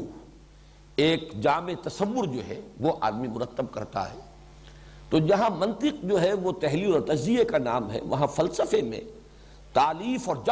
جمع و تالیف، جمع کرنا اور اس سے ایک ورلڈ ویو بنانے کی کوشش کرنا۔ تو یہ مزاج میرا ہے، اگرچہ نہ میں منطق کا طالب علم رہا اور نہ فلسفے کا طالب علم رہا، لیکن یہ اللہ کی دین ہے۔ تو وہ 4 سورسز سے جو کچھ مجھے حاصل ہوا ہے، معاملہ صرف یہ نہیں ہے کہ میں صرف اسے نقل کر رہا ہوں، صرف اسے بیان کر رہا ہوں، میں نے اس میں جمع و تالیف کی ہے، میں نے ان گوشوں کو جمع کیا ہے، آپس میں ان کو انٹر کنیکٹ کیا ہے، ان میں ربط قائم کیا ہے۔ یہ اللہ تعالیٰ کا فضل ہے، اور یہی وجہ ہے کہ جو قبول عام حاصل ہوا ہے، درس قرآن جس درجے یہاں مقبول رہا، اتوار کی صبح کا جو درس ہوتا تھا جبکہ اتوار کی چھٹی ہوتی تھی، وہ درس جو ہے شاید اس طرح کا درس پوری دنیا میں اس زمانے میں کہیں نہ رہا ہو، اس کے چرچے ہوئے ہیں، اس کا شہرہ ہوا ہے۔ پھر یہ کہ جس طریقے سے آج کیسٹس جو ہیں وہ مقبول ہیں، اور لاکھوں کی تعداد میں کونے کونے میں جہاں بھی کوئی اردو بولنے والے لوگ ہیں، سمجھنے والے لوگ ہیں، وہ کیسٹ پہنچ چکے ہیں۔ یہ سب اسی لیے ہے کہ وہ محسوس کرتے ہیں کہ اس دور کے تقاضوں کے مطابق ایک ابلاغ، اس کی تبیین، اس کا کسی درجے میں حق ادا ہوتا ہے۔ چنانچہ میرے شدید ترین ناقدین نے بھی، میں نے یہ چیزیں نقل بھی کی ہیں اپنے اس کتاب میں، دعوت رجوع القرآن کا منظر اور پس منظر، انہوں نے بھی یہ اعتراف کیا ہے کہ تمہارے درس سے ہر شخص کچھ نہ کچھ لے کر ضرور اٹھتا ہے، یعنی مختلف مزاج کے لوگ آتے ہیں، لیکن یہ کہ مختلف مزاج کے لوگوں کو کچھ نہ کچھ ملتا ہے، انہیں کچھ غذا ملتی ہے۔ ظاہر ہے کہ اگر ملے نہ تو پھر دوبارہ کو پلٹ کر نہیں آئے گا، کوئی نہ کوئی ذہنی ہم آہنگی ہوتی ہے، کوئی انسان کو محسوس ہوتا ہے کہ مجھے کچھ ملا ہے، کوئی مناسبت قائم ہوتی ہے، کوئی فائدہ نظر آتا ہے، تبھی آدمی پلٹ کر آتا ہے، ورنہ کون اپنا وقت، آج کی دنیا میں جو سب سے قیمتی شے ہے وہ تو وقت ہے، سب سے زیادہ جس کی سکیرسٹی ہے، جس کا فقدان ہے، جس کی کمیابی اور نایابی ہے، وہ تو فرصت ہے۔ اس اعتبار سے اگر لوگ یہ وقت صرف کرتے ہیں تو اس لیے کرتے ہیں کہ وہ محسوس کرتے ہیں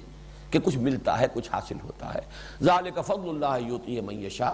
جیسا کہ میں نے عرض کیا تھا کہ اس کو تعلی پر بھی محمول کریں، مجھے اعتراض نہیں ہوگا، اس سے دعویٰ اور ادعا کہیں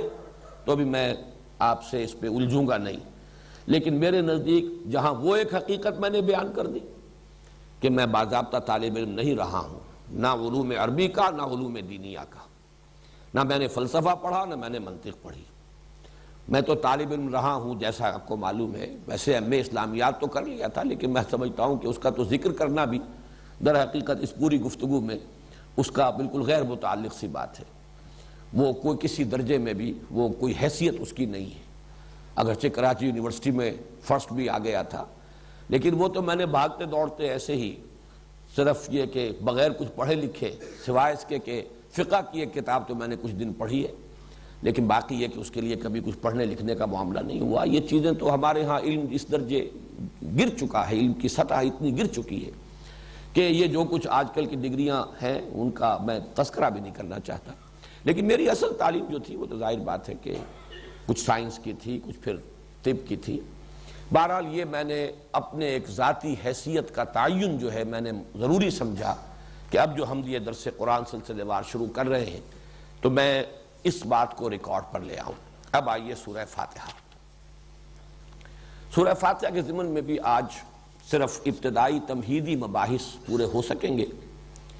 پھر اس سورہ مبارکہ کے 3 حصے ہیں جن میں سے ہم کوشش کریں گے کہ ایک حصہ کل پورا پڑھ لیں، بقیہ 2 حصے اگلے ہفتے کی 2 نشستوں میں مکمل ہوں گے۔ سب سے پہلی بحث جو ہے اس کے تعارفی یا تمہیدی مباحث میں سے وہ ہے کہ یہ قرآن حکیم کی پہلی صورت ہے،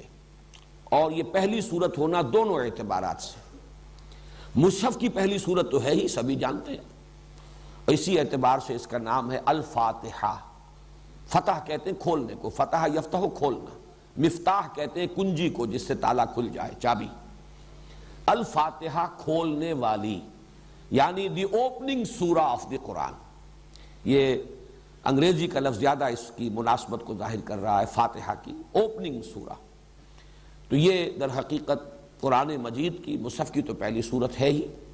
لیکن یہ نوٹ کر لیجئے کہ ترتیب نزولی میں بھی پہلی مکمل صورت جو حضور پر نازل ہوئی وہ یہی ہے،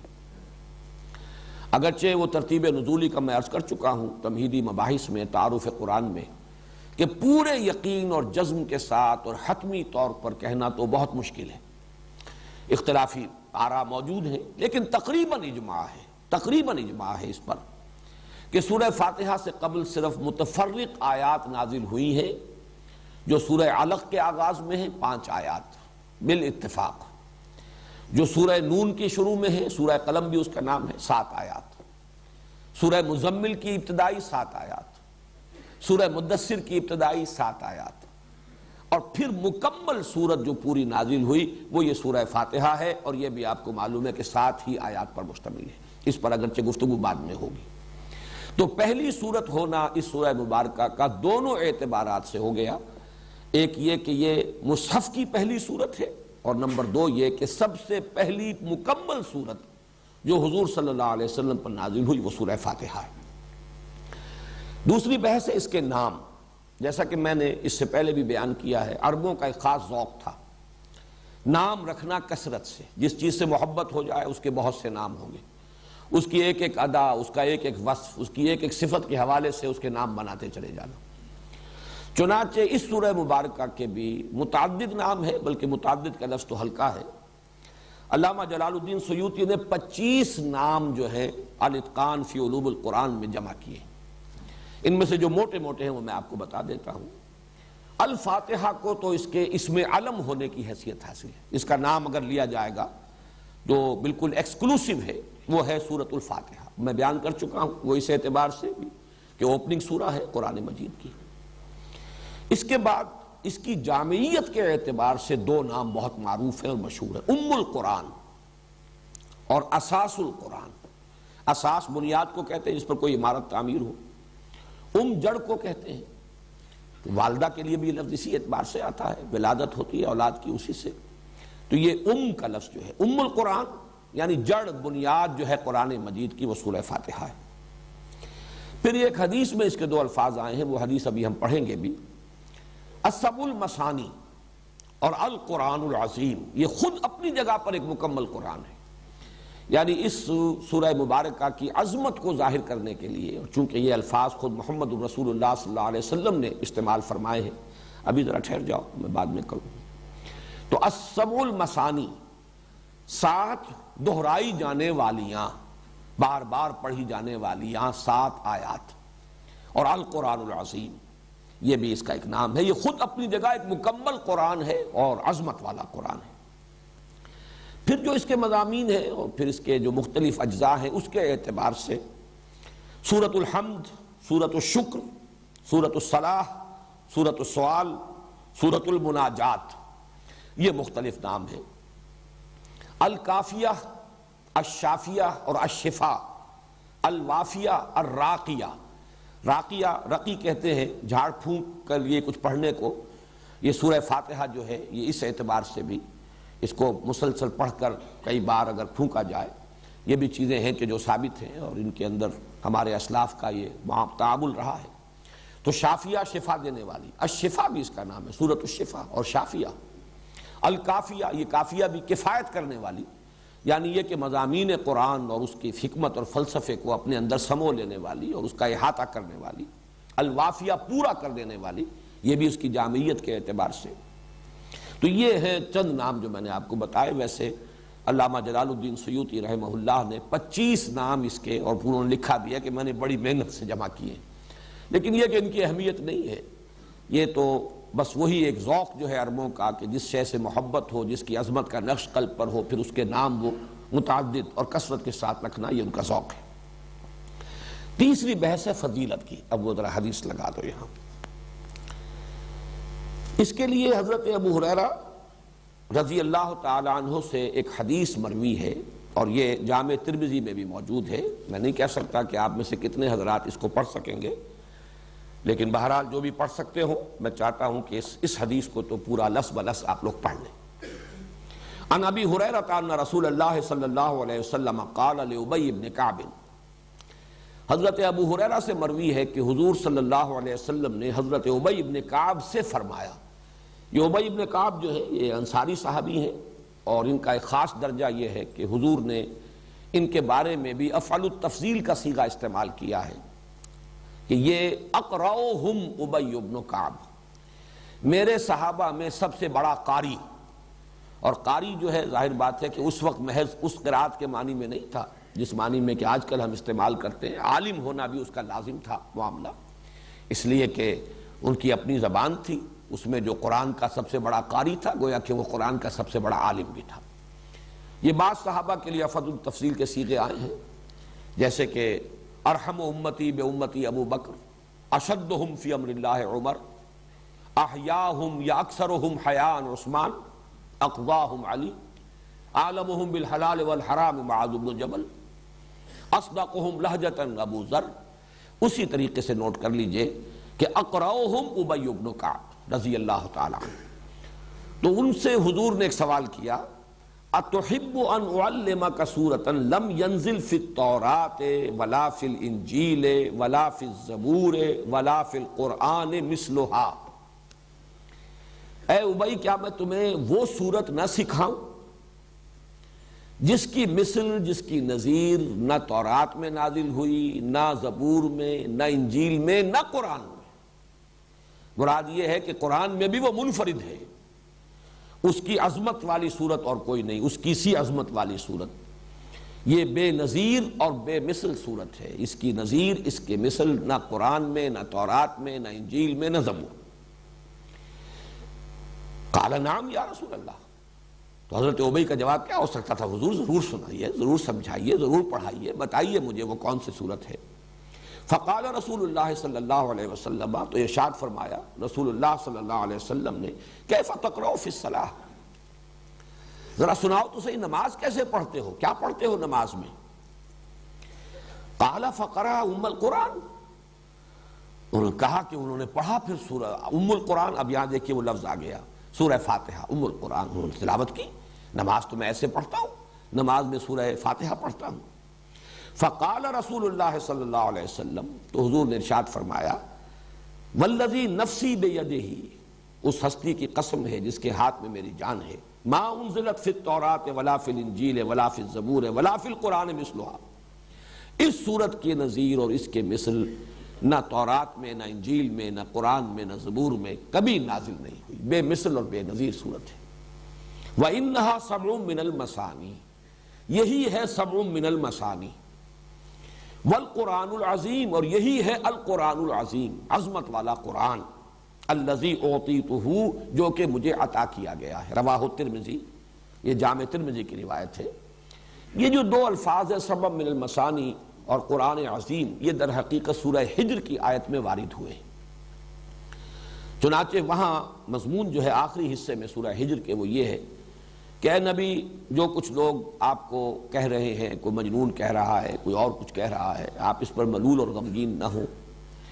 ہم نے یہ آسمان اور زمین بے مقصد نہیں بنائے، ہر شے کا نتیجہ نکلے گا، مجرموں کو بھی سزا مل کر رہے گی۔ اسی طریقے سے یہ دولت مند ہیں اور جو اس وقت سرداران قریش ہیں، جنہیں چودراہٹ حاصل ہے، اقتدار حاصل ہے، ان سے بھی آپ متاثر نہ ہو، ان کی ان چیزوں کو بھی نگاہ میں نہ لائیے۔ وَلَقَدْ آتَيْنَاكَ سَبْعًا مِّنَ الْمَثَانِي وَالْقُرْآنَ الْعَظِيمِ، ہم نے تو آپ کو 7 دی ہیں دہرائی جانے والیاں اور قرآن عظیم عطا کیا، یعنی اتنی بڑی دولت آپ کو دی ہے کہ کوئی دولت اس کے مقابلے میں کوئی حیثیت نہیں رکھتی، کسی کا اقتدار دنیا میں کسی اہمیت کا حامل نہیں، یہ آنی جانی چیزیں ہیں، فانی چیزیں ہیں، کسی شے کی کوئی وقت آپ کی نگاہ میں نہ ہو۔ ظاہر ہے یہ حضور سے کہا جا رہا ہے، لیکن اس میں مخاطب جو ہے وہ خود مسلمان ہیں، اور قیامت تک کے لیے لوگ ہوں گے جو بھی اس راستے پر آئیں۔ جب تک کہ نگاہوں میں ان چیزوں کی تحقیر کی کیفیت پیدا نہ ہو جائے، آدمی اس راستے پر چل ہی نہیں سکتا کہ جو راستہ قرآن کھولتا ہے انسان کے لیے۔ تو اس میں فرمایا کہ ہم نے آپ کو وَلَقَدْ آتَيْنَاكَ سَبْعًا مِّنَ الْمَثَانِي وَالْقُرْآنَ الْعَظِيمِ، سورہ ہجر کی آیت نمبر 87 ہے یہ، ہم نے تو آپ کو 7 عطا فرمائی ہیں دہرائی جانے والیاں اور قرآن عظیم عطا کیا ہے۔ تو حضور نے فرمایا جو مجھ پر اللہ نے جو اپنا احسان جتایا ہے، اپنا انعام جو ہے فرمایا ہے کہ ہم نے اتنی بڑی دولت آپ کو دی ہے، وہ یہی تو ہے، یہی سورہ فاتحہ ہے، ہے سبع المثانی، یہی ہے سبع مثانی، اور یہی ہے القرآن العظیم، بہت عظمت والا قرآن۔ یہاں میں یہ چیز بھی بیان کر دوں کہ مولانا اصلاحی صاحب اس آیت کا منشا یہ سمجھتے ہیں کہ وہ جو 7 گروپ میں بیان کر چکا ہوں، جن میں سے ہر گروپ جو ہے سورتوں کا، اس میں کچھ سورتیں مکی ہیں، کچھ مدنی ہیں، تو انہوں نے اس آیت سے مراد وہ لی ہے۔ مجھے ان سے اختلاف ہے، جہاں تک وہ بات ہے کہ 7 گروپ ہیں، مکی اور مدنی صورتوں کے 7 گروپ بنتے ہیں، اس سے اتفاق ہے، وہ میں تعارف قرآن کے ضمن میں تفصیل سے بیان کر چکا ہوں۔ لیکن ضروری نہیں کہ اس آیت میں مراد وہ ہو، جبکہ ہمارے پاس یہ مرفوع حدیث موجود ہے، صحیح حدیث ہے، قول ہے محمد الرسول اللہ صلی اللہ علیہ وسلم کا، تو ہمیں اس سے ادھر ادھر ہونے کی ضرورت نہیں ہے، بلکہ تقاضا ہے کہ ہم اس کے ساتھ اس سے ادھر ادھر نہ ہوں۔ باقی اپنی جگہ پر وہ کہ 7 گروپ ہیں، 7 منزلیں ہیں، یہ اپنی جگہ ہے، لیکن یہ اور خاص طور پر یہ بالاتفاق یہ جو صورت ہے سورہ ہجر، یہ تو مکی صورت ہے۔ مکی صورت میں ابھی پورا قرآن نازل کا ہوا تھا، ابھی وہ 7 گروپ تھے ہی کہاں۔ ابھی تو یوں سمجھیے سورہ ہجر جو ہے وہ تو قرآن حکیم کی مکی صورتوں میں بھی ابتدائی دور کی مکیات میں سے ہے، اس لیے کہ یہ بالکل ابتدائی دور کی بات ہے کہ حضور کو مجنون کہا گیا۔ بعد میں تو کسی نے مجنون نہیں کہا، پھر وہ تو آغاز میں تھا خیال کہ شاید کوئی آسیب زدہ ہو گئے ہیں، کوئی جن آ گیا ہے، یہ جو کہہ رہے ہیں فرشتہ میں نے دیکھا ہے، فرشتہ آیا ہے، پتہ نہیں کوئی جن ہے جو ان کو نظر آ گیا ہے، یہ بات بالکل ابتدائی دور میں کہی گئی، بعد میں یہ باتیں نہیں رہی۔ اس اعتبار سے اس وقت وہ کہاں تھا قرآن اور کہاں اس کے وہ 7 گروپ، اس اعتبار سے ہمیں، اور میرے لیے تو اصول یہ ہے کہ جہاں ہمیں مرفوع حدیث صحیح مل جائے اس سے ادھر ادھر ہونا در حقیقت اپنے آپ کو فتنے کے خطرے میں مبتلا کرنا ہے۔ تمسک بالاسلاف جو میں نے آج کہا ہے اس میں جڑے رہنا، اور ظاہر بات ہے کہ اس میں سب سے بڑی بات تو حضور صلی اللہ علیہ وسلم کی مرفوع حدیث ہے۔ تو سب سے پہلی جو اس کی فضیلت کے لیے تو یہ حدیث جو ہے میں سمجھتا ہوں یہ کفایت کرتی ہے۔ حضرت انس سے بھی ایک روایت ہے جو امام حاکم نے نقل کی ہے کہ حضور نے اسے افضل القرآن قرار دیا ہے، قرآن کی سب سے زیادہ فضیلت والی صورت۔ اسی طرح حضرت عبداللہ ابن عباس کا ایک قول نقل ہوا ہے کہ یہ ثلثِ قرآن، قرآن حکیم کے 2/3 کے مساوی ہے۔ اب دیکھیے کسی شے کی عظمت کو اور اس کے مقام اور مرتبے کو سمجھانے کے مختلف اسلوب ہو سکتے ہیں، یہ کوئی تولنے کے حساب سے نہیں ہے، لیکن حضور صلی اللہ علیہ وسلم نے اپنے ساتھیوں کو، اور ان میں آپ کو معلوم ہے کہ سب کے سب لوگ تو اس صلاحیت کے نہیں تھے کہ جو کسی چیز کی علمی قدر و قیمت کو جیسے کہ وہ ہے اس کو سمجھ سکتے کما حقہ، ان میں وہ بھی تھے کہ جن کا اپنا فہم اور اپنی سوچ اس کا دائرہ زیادہ وسیع نہیں تھا، انہیں کوئی ایسی شے جو ہے اس کی تمثیل کی ضرورت تھی، ایسی شے سے تشبیہ اور تمثیل جو ان کی سمجھ میں آتی ہو۔ اب سورہ اخلاص کو کہا گیا ثلث قرآن، 1/3 قرآن، سورہ کافرون کو کہا گیا ربع قرآن، قرآن کا 1/4 حصہ، سورۃ الزلزال کو کہا گیا 1000 آیات کے برابر، یعنی یہ کہ سدس قرآن، قرآن کا 6واں حصہ تقریباً بن جاتا ہے۔ لیکن اس میں جو بلند ترین جو نسبت ہے وہ یہ ہے جو سورہ فاتحہ کو دی ہے حضور صلی اللہ علیہ وسلم نے، حضرت عبداللہ ابن عباس رضی اللہ تعالی عنہما سے جو منقول ہے کہ یہ ثلثِ قرآن یعنی 2/3 قرآن کے برابر ہے۔ چوتھی بحث جو ہے اس کے ضمن میں وہ یہ ہے کہ یہ سورہ مبارکہ نماز کا جزو لازم ہے، جزو لازم۔ چنانچہ اس کے ضمن میں وہ حدیث میں آپ کو سنا دینا چاہتا ہوں کہ جو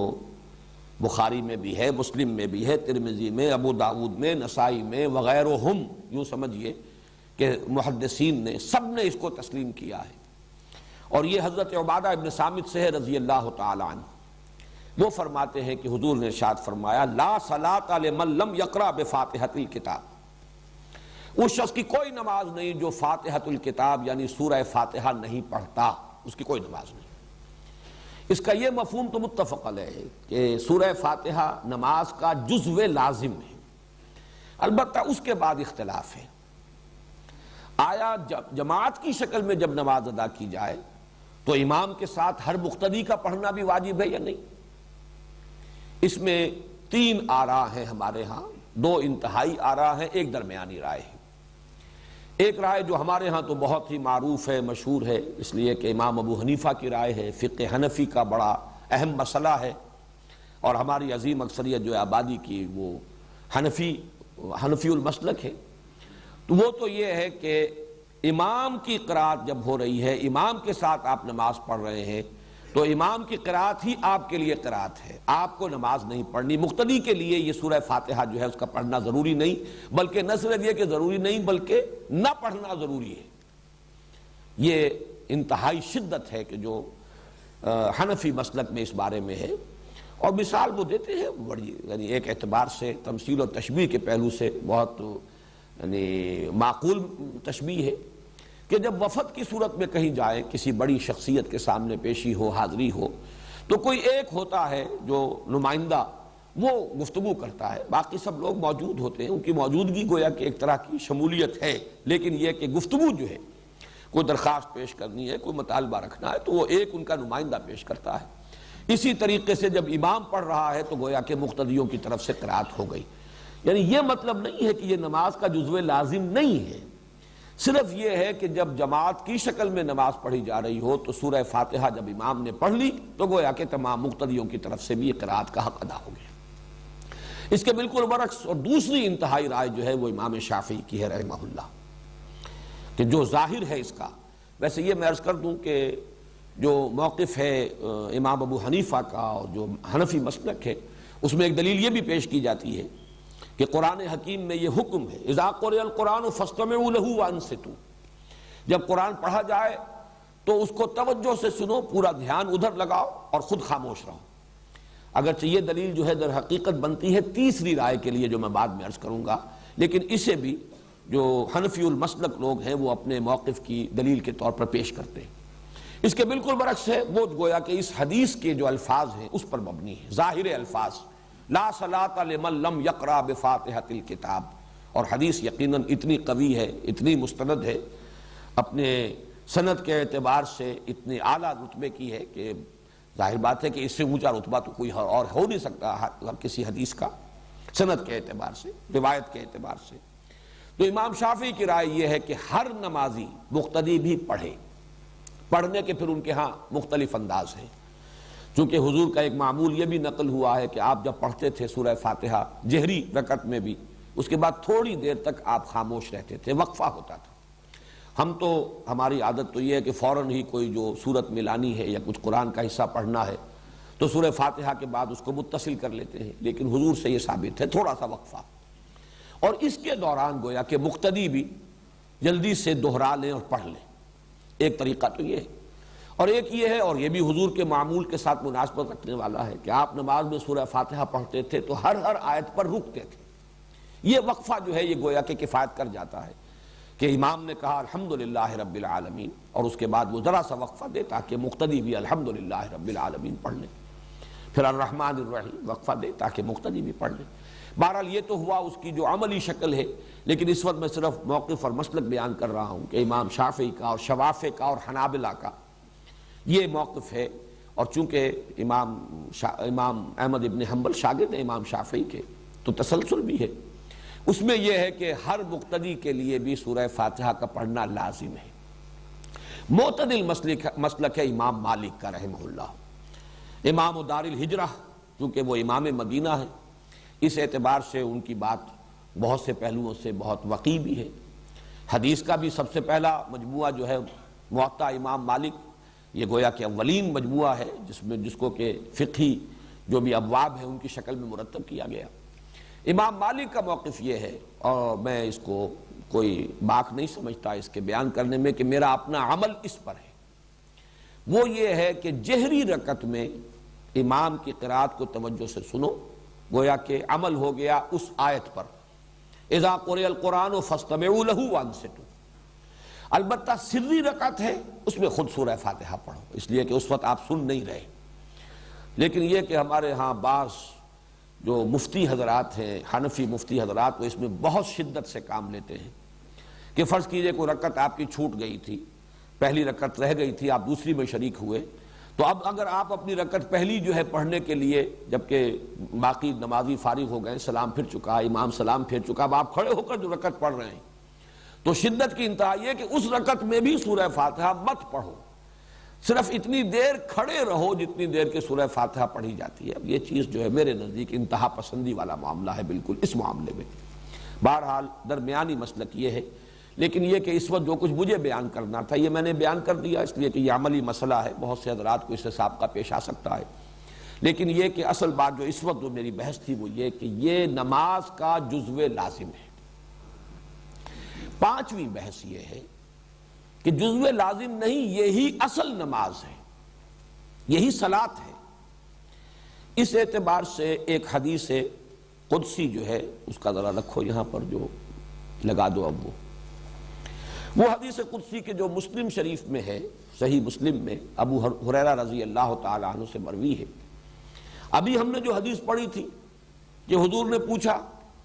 کیف تقرؤ فی الصلاۃ، نماز میں کیا پڑھتے ہو، اور آپ حضرت ابی بن کعب نے سورہ فاتحہ پڑھی۔ لیکن یہ کہ یہ تو ہوا نماز میں سورہ فاتحہ کا پڑھنا۔ دوسری حدیث جو ہے یہ حدیث قدسی ہے، جس میں کہ حضور صلی اللہ علیہ وسلم نقل فرما رہے اللہ کا ایک فرمان۔ حدیث قدسی اصل میں اسے کہا جاتا ہے جس میں کہ حضور صلی اللہ علیہ وسلم یہ فرمائے کہ اللہ یوں فرماتا ہے۔ وہ اگرچہ قرآن تو نہیں ہے، وہ وحی جلی نہیں ہے جو قرآن میں شامل ہو، لیکن یہ کہ وحی خفی جو ہے اس کے ضمن میں یہ کہا جائے گا کہ وہ سب سے بلند ترین وحی خفی ہے۔ یوں کہیے کہ وہ جو وحی خفی میں جو درجے ہو سکتے ہیں ان میں بلند ترین درجہ حدیث قدسی کا ہے۔ اس کے الفاظ نوٹ کیجئے، اللہ تعالیٰ فرماتا ہے قسمت الصلاۃ بینی و بین عبدی نصفین، میں نے نماز کو تقسیم کر لیا ہے اپنے اور اپنے بندے کے مابین دو نصفوں میں، دو آدھے آدھے حصوں میں۔ فنصفها لی وَنِصْفُهَا لِعَبْدِي، تو اس کا آدھا حصہ تو میرے لیے ہے اور آدھا حصہ آگے وہ بڑھاؤ نِصْفُهَا لِعَبْدِي، اور اس کا آدھا حصہ میرے بندے کے لیے۔ اور اس کے بعد فرمایا جو نیچے الفاظ ہیں وَلِعَبْدِي مَا سَأَلَ، اور میرے بندے کو مل گیا، میں نے عطا کر دیا، جیسے انگریزی میں کہتے ہیں گرانٹڈ، میں نے بندے کو دیا۔ وَلِعَبْدِي، میرے بندے کا ہو گیا ما سال جو اس نے مانگا۔ یہاں پہ حدیث قدسی تو ختم ہو جاتی ہے، البتہ پھر حضور صلی اللہ علیہ وسلم وہ یہاں درج نہیں ہے، بس رہنے دو۔ حضور نے پھر اس کی وضاحت فرمائی، اذا قال العبد الحمد للہ رب العالمین یقول اللہ تعالی حمدنی عبدی، جب بندہ کہتا ہے الحمد للہ رب العالمین تو اللہ فرماتا ہے میرے بندے نے میری حمد کی۔ وَإِذَا قَالَ الْعَبْدُ، اب جب بندہ کہتا ہے الرحمن الرحیم یقول اللہ تعالی، فرماتا ہے اللہ تعالی اثنى علی عبدی، میرے بندے نے میری ثنا کی۔ جب بندہ کہتا ہے مالک یوم الدین قال اللہ تعالی، اللہ فرماتا ہے مجدنی عبدی، میرے بندے نے میری بزرگی بیان کی، میری عظمت بیان کی۔ اب یہ تین چیزیں جو ہے، تین آیات گویا کہ یہ کل کی کل اللہ کے لیے ہوئی، اللہ کی حمد، اللہ کی ثنا، اللہ کی تمجید، تحمید تمجید ثنا اللہ کے لیے۔ جب بندہ کہتا ہے ایاک نعبد و ایاک نستعین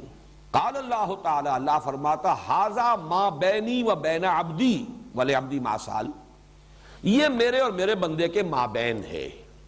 یہاں پر آ کر گویا کہ ایک چیز جڑ گئی ہے، یہ میرے اور میرے بندے کے مابین ہے، اس لیے کہ ایاک نعبد اللہ کے لیے ہے، ایاک نستعین مدد کس کو درکار ہے، بندے کے لیے ہے، عبادت اللہ کے لیے اور مدد بندے کے لیے ہے۔ استعانت کا رخ بندے کی طرف ہے، عبادت کا رخ اللہ کی طرف ہے۔ لہذا چوتھی آیت کے بارے میں فرمایا ھذا ما بینی و بین عبدی ولعبدی ما سال، اور میرے بندے کے لیے ہے جو اس نے مانگا، اس نے میری مدد چاہی اور میں نے گرانٹ کر دی، گرانٹڈ، میری مدد اس کے شامل حال رہے گی۔ اس کے بعد فرمایا وَإِذَا قَالَ الْعَبْدُ، بندہ کہتا ہے اهْدِنَا الصِّرَاطَ الْمُسْتَقِيمَ صِرَاطَ الَّذِينَ أَنْعَمْتَ عَلَيْهِمْ غَيْرِ الْمَغْضُوبِ عَلَيْهِمْ وَلَا الضَّالِّينَ قال اللہ تعالی ھذا لعبدی ولعبدی ما سال، یہ کل کا کل میرے بندے کے لیے، اس نے مجھ سے ہدایت طلب کی ہے، اس نے مجھ سے ہدایت مانگی ہے، میں نے اس کو ہدایت دی۔ تو یہ در حقیقت بہترین تجزیہ ہے اس سورہ مبارکہ کا۔ ایک مرتبہ پھر کرو، ایک پلڑا نمایاں کر دو پہلی مرتبہ اور پھر دوسرا پلڑا۔ اس کو ہم انشاءاللہ تعالی اس کی کچھ فوٹو سٹیٹ بھی نکلوائیں گے اور یہ آپ حضرات کو ہم دے دیں گے بعد میں۔ اس وقت ذرا دوبارہ نوٹ کر لیجئے، دیکھیے ترازو کی شکل میں، اگرچہ ہمارے ایک دوست نے جو آرٹ کی تعلیم امریکہ سے حاصل کر کے آئے ہیں، اس سے زیادہ آرٹسٹک فارم میں بھی بنا دیا ہے اس ترازو کو، لیکن یہ زیادہ سمجھ میں آنے والی بات شاید عام لوگوں کی زیادہ نزدیک ہو. ذرا پہلا پڑھا رکھو نا، ادھر لاؤ. دیکھیے یہ جو ترازو کی ڈنڈی ہے اس کے درمیان میں یہ واو لگا ہوا ہے اوپر. یہ گویا کہ اس ترازو کی مٹھ جس کو کہ پکڑا جاتا ہے، ترازو کو جس سے پکڑا جاتا ہے، جس سے وہ ہینگ کرتی ہے. اس کے ادھر وہ آدھا حصہ ہے ڈنڈی کا ایاک نعبد، اور اس کے ساتھ وہ 3 زنجیروں سے پلڑا ہے. یہ 3 آیات ہیں، الحمدللہ رب العالمین الرحمن الرحیم مالک یوم الدین. ابھی ادھر ہی رکھو نا، کہاں لے کے جا رہے ہو؟ ذرا اور اوپر کرو اس کو. یہ نصفہا لی. اسی لیے اس ترازو میں آپ نے دیکھا کہ ان تینوں آیات کو میں نے لکھوایا ہے نیچے سے اوپر کی طرف. ان کا رخ کدھر ہے؟ یہ تینوں آیات جا کر جڑتی ہیں ایاک نعبد. ان تینوں آیات کا منطقی نتیجہ یہ ہے الحمدللہ رب العالمین الرحمن الرحیم مالک یوم الدین. ان تینوں کا منطقی نتیجہ ایاک نعبد. اے اللہ ہم تیری ہی بندگی کرتے ہیں، تجھ ہی سے مدد مانگتے ہیں. نہیں، تیری ہی بندگی کرتے ہیں اور کریں گے. اب دوسرا پڑھنا لاؤ، وَإِيَّاكَ نَسْتَعِينُ، اور ہم تجھ ہی سے مدد چاہتے ہیں اور تجھ ہی سے مدد چاہتے رہیں گے. اس کی پھر آیات میں نے لکھوائی ہیں اوپر سے نیچے کی طرف، اس لیے کہ یہ اس کی تشریح اور تفصیل ہے. اب اهدنا الصراط المستقیم صراط الذین انعمت علیہم غیر المغضوب علیہم ولا الضالین. یہ 3 زنجیریں ہیں جن سے یہ جو استعانت والا پلڑا ہے اور ہدایت طلب کرنے والا پلڑا ایاک نستعین کے ساتھ منسلک ہے. اب دوبارہ غور کیجئے جو اس کے اوپر عنوان ہم نے قائم کیا ہے، حضور کی نقل کردہ حدیث قدسی، اللہ تعالیٰ کا فرمان قسمت الصلاۃ بینی و بین عبدی نصفین. میں نے تقسیم کر دیا ہے نماز کو اپنے اور اپنے بندے کے مابین آدھا آدھا، 2 نصف.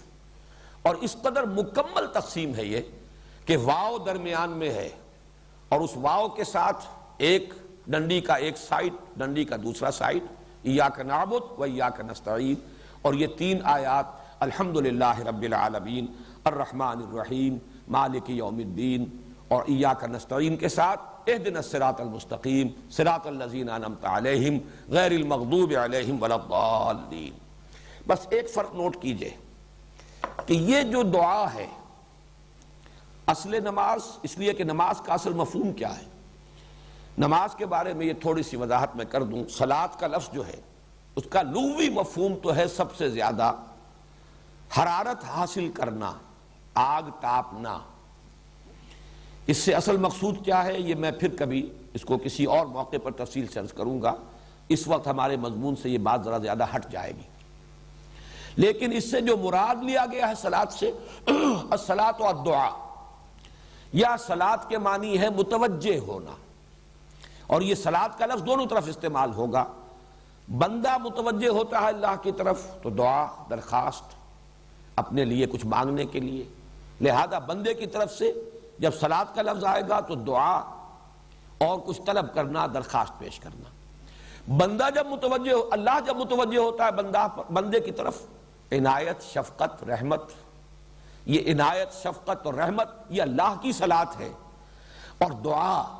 اور اللہ سے درخواست کرنا اور مانگنا یہ بندے کی صلاۃ ہے.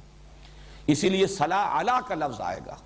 هو الذی یصلی علیکم وملائکتہ. اے اہل ایمان، اللہ تم پر جو ہے متوجہ ہوتا ہے اپنی عنایتوں کے ساتھ، اپنی رحمت کے ساتھ، اپنی شفقتوں کے ساتھ. یہی ہے جو ہم کہتے ہیں اللہم صلی علی محمد وعلی آل محمد. پروردگار بھیج درود، کیا معنی؟ اپنی رحمتیں، اپنی شفقتیں، اپنی عنایتیں نازل فرما محمد صلی اللہ علیہ وسلم پر. لیکن بندے کے لیے جب لفظ آئے گا تو لفظ توجہ جو ہے وہ گویا کہ مشترک ہے. اور نماز کا افتتاح جو ہے وہ بھی اسی کلمے سے ہونا چاہیے،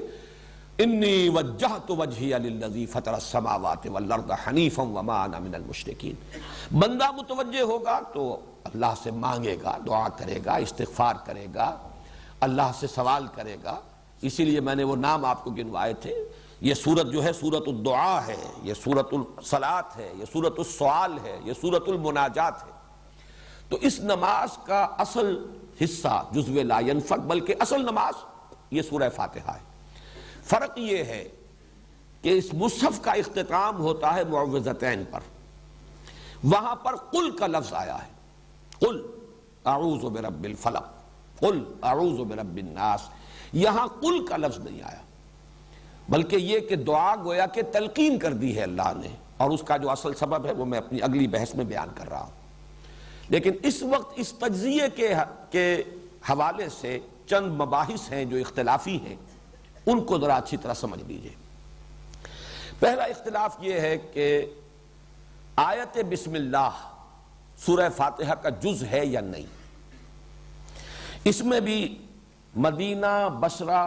اور شام کے قراء، قرات خود اپنی جگہ پر ایک بہت بڑا فن ہے، ان کی رائے اور امام ابو حنیفہ کی رائے یہ ہے رحمہم اللہ، ان تمام ائمہ قرات پر بھی اللہ کی رحمتیں ہوں، امام ابو حنیفہ پر بھی اللہ کی رحمتیں ہوں، ان کی رائے یہ ہے کہ آیت بسم اللہ صرف سورۃ النمل کا جز ہے، جہاں حضرت سلیمان علیہ السلام نے جو خط لکھا تھا ملکہ سبا کو،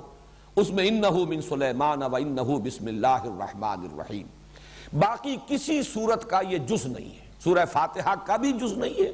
اور کسی سورت کا جز نہیں ہے، یہ صرف تبرک کے طور پر یا سورتوں میں فصل کرنے کے لیے یہ سورت جو ہے مصحف میں درج کی جاتی ہے، یہ آیت بسم اللہ، لہذا اس کی گنتی بھی نہیں ہوگی، شمار میں بھی اس کو بار بار نہیں لایا جائے گا، اور کسی بھی سورت کا یہ جز نہیں ہے، سوائے سورہ توبہ کے ہر سورت سے پہلے یہ صرف تبرک کے طور پر اور ایک علامت کے طور پر کہ یہاں ایک سورت ختم ہو گئی دوسری سورت شروع ہو رہی ہے تو درمیان میں یہ آیت درج کر دی جاتی ہے، ورنہ یہ کسی بھی سورت کا جز نہیں۔ یہ رائے ہے مدینہ، بصرہ اور شام کے قراء کی، اور یہی رائے ہے امام ابو حنیفہ رحمہ اللہ کی۔ دوسری رائے اس کے بالکل برعکس مکہ اور کوفے کے قراء اور ائمہ اربعہ میں سے امام شافعی کی رائے یہ ہے کہ یہ ہر سورت کی جزو ہے، چنانچہ سورہ فاتحہ میں بھی اس آیت بسم اللہ کو شامل کیا جائے گا۔ یہی وجہ ہے کہ آپ نے دیکھا ہوگا کہ ہمارے ہاں جو مسلک سلفی مسلک ہے اہل حدیث حضرات، وہ جب جہری رکعت میں کوئی امام قرات کرتا ہے تو آیت بسم اللہ کو بھی وہ بلند آواز سے پڑھتا ہے۔ عام طور پر حنفی جو ہے اس کو پڑھتے ہیں شروع کی پہلی رکعت میں، لیکن یہ کہ وہ اخفاء کے ساتھ پڑھتے ہیں، لیکن یہ کہ ان حضرات نے چونکہ وہ اسے سمجھتے ہیں کہ یہ اس سورہ مبارکہ کا جزو لازم ہے، لہذا وہ جب جہری قرات شروع کریں گے تو بسم اللہ الرحمن الرحیم الحمدللہ رب العالمین الرحمن الرحیم، یہ صرف اختلاف جو ہے میں اس لیے بیان کر رہا ہوں کہ اس کی جو اصل بنیاد ہے آپ پر واضح ہو جائے، ورنہ ان چیزوں کی قطعاً کوئی اہمیت نہیں، لیکن یہ کہ علمی طور پر یہ مسئلہ جان لیجئے۔ میری رائے اس میں امام ابو حنیفہ کی رائے کے ساتھ ہے، یہ سورہ فاتحہ کا جز نہیں ہے، اور مجھے اس پر جو انشراح حاصل ہوا ہے وہ اس حدیث قدسی سے حاصل ہوا ہے، قسمت الصلاۃ بینی و بین عبدی نصفین، وہاں تو بات شروع ہو رہی ہے الحمدللہ رب العالمین سے، اس میں بسم اللہ کا پہلے ذکر ہے ہی۔ اس اعتبار سے پورا انشراح صدر ہے مجھے کہ آیت بسم اللہ سورہ فاتحہ کا جز نہیں ہے، سورہ فاتحہ شروع ہوتی ہے الحمدللہ رب العالمین سے۔ دوسرا جو اختلاف ہے وہ اس سورہ مبارکہ کی تعداد آیات کے بارے میں ہے۔ تقریباً اس پر اجماع ہے اور اس حدیث کی وجہ سے اجماع ہو جائے گا لا محالہ، سبع من المثانی یہی ہے، تو جب سبع من المثانی یہ ہے تو 7 آیتیں ہیں اس کی، اس میں کسی شک و شبے کی گنجائش نہیں رہی، لیکن میں آپ کو صرف یہ چونکہ شاذ آراء بھی موجود ہیں لہذا وہ بتا رہا ہوں، بعض لوگوں کے نزدیک 6 آیات بھی ہیں، وہ آخری جو 2 آیات ہم سمجھتے ہیں عام طور پر صراط الذین انعمت علیہم غیر المغضوب علیہم ولا الضالین سے ایک ہی آیت شمار کرتے ہیں، تو گویا کہ اب وہ 7 کی بجائے 6 رہ گئی۔ ان میں سے بعض حضرات وہ ہیں کہ جو ان دونوں آیتوں کو ایک شمار کرتے ہیں لیکن آیت بسم اللہ کو شامل کر لیتے ہیں، پھر 7 ہو گئی۔ آیت بسم اللہ الرحمن الرحیم ایک آیت، اس کے بعد الحمدللہ رب العالمین دوسری آیت، یوں اگر شمار کریں گے تو آخری 2 آیتیں جو ہیں ان کو اگر ایک شمار کر لیا جائے صراط الذین انعمت علیہم غیر المغضوب علیہم ولا الضالین، تو پھر تعداد وہی 7 رہ جائے گی۔ بعض حضرات یہ جو درمیان والی آیت ہے، یہ جو ڈنڈی ہے اس ترازو کی، اور اس میں یہ بات نظر آ رہی ہے کہ یہ 2 مکمل جملوں پر مشتمل ایک آیت ہے، ایاک نعبد مکمل جملہ ہے، ایاک نستعین مکمل جملہ ہے، درمیان میں حرف عطف ہے۔ بعض حضرات اس کو 2 آیتیں شمار کرتے ہیں، اب 2 آیتیں شمار کر کے پھر اس کی تعداد جو ہے 8 بن جائے گی، اور جو حضرات آیت بسم اللہ کو بھی شامل کریں گے اور اس کے بھی 2 آیتیں مانیں گے ان کے نزدیک تعداد 9 چلی جائے گی۔ یہ ہے شاذ آراء، 6 8 9، لیکن تقریباً اجماع ساتھ پر ہے۔ اور میرے نزدیک یہ حدیث قدسی معین کر رہی ہے، یہ دونوں آیتیں جو ہیں، یہ جو درمیان کی چوتھی آیت ھذا ما بینی و بین عبدی، یہ تو در حقیقت انٹر لاکنگ ہے۔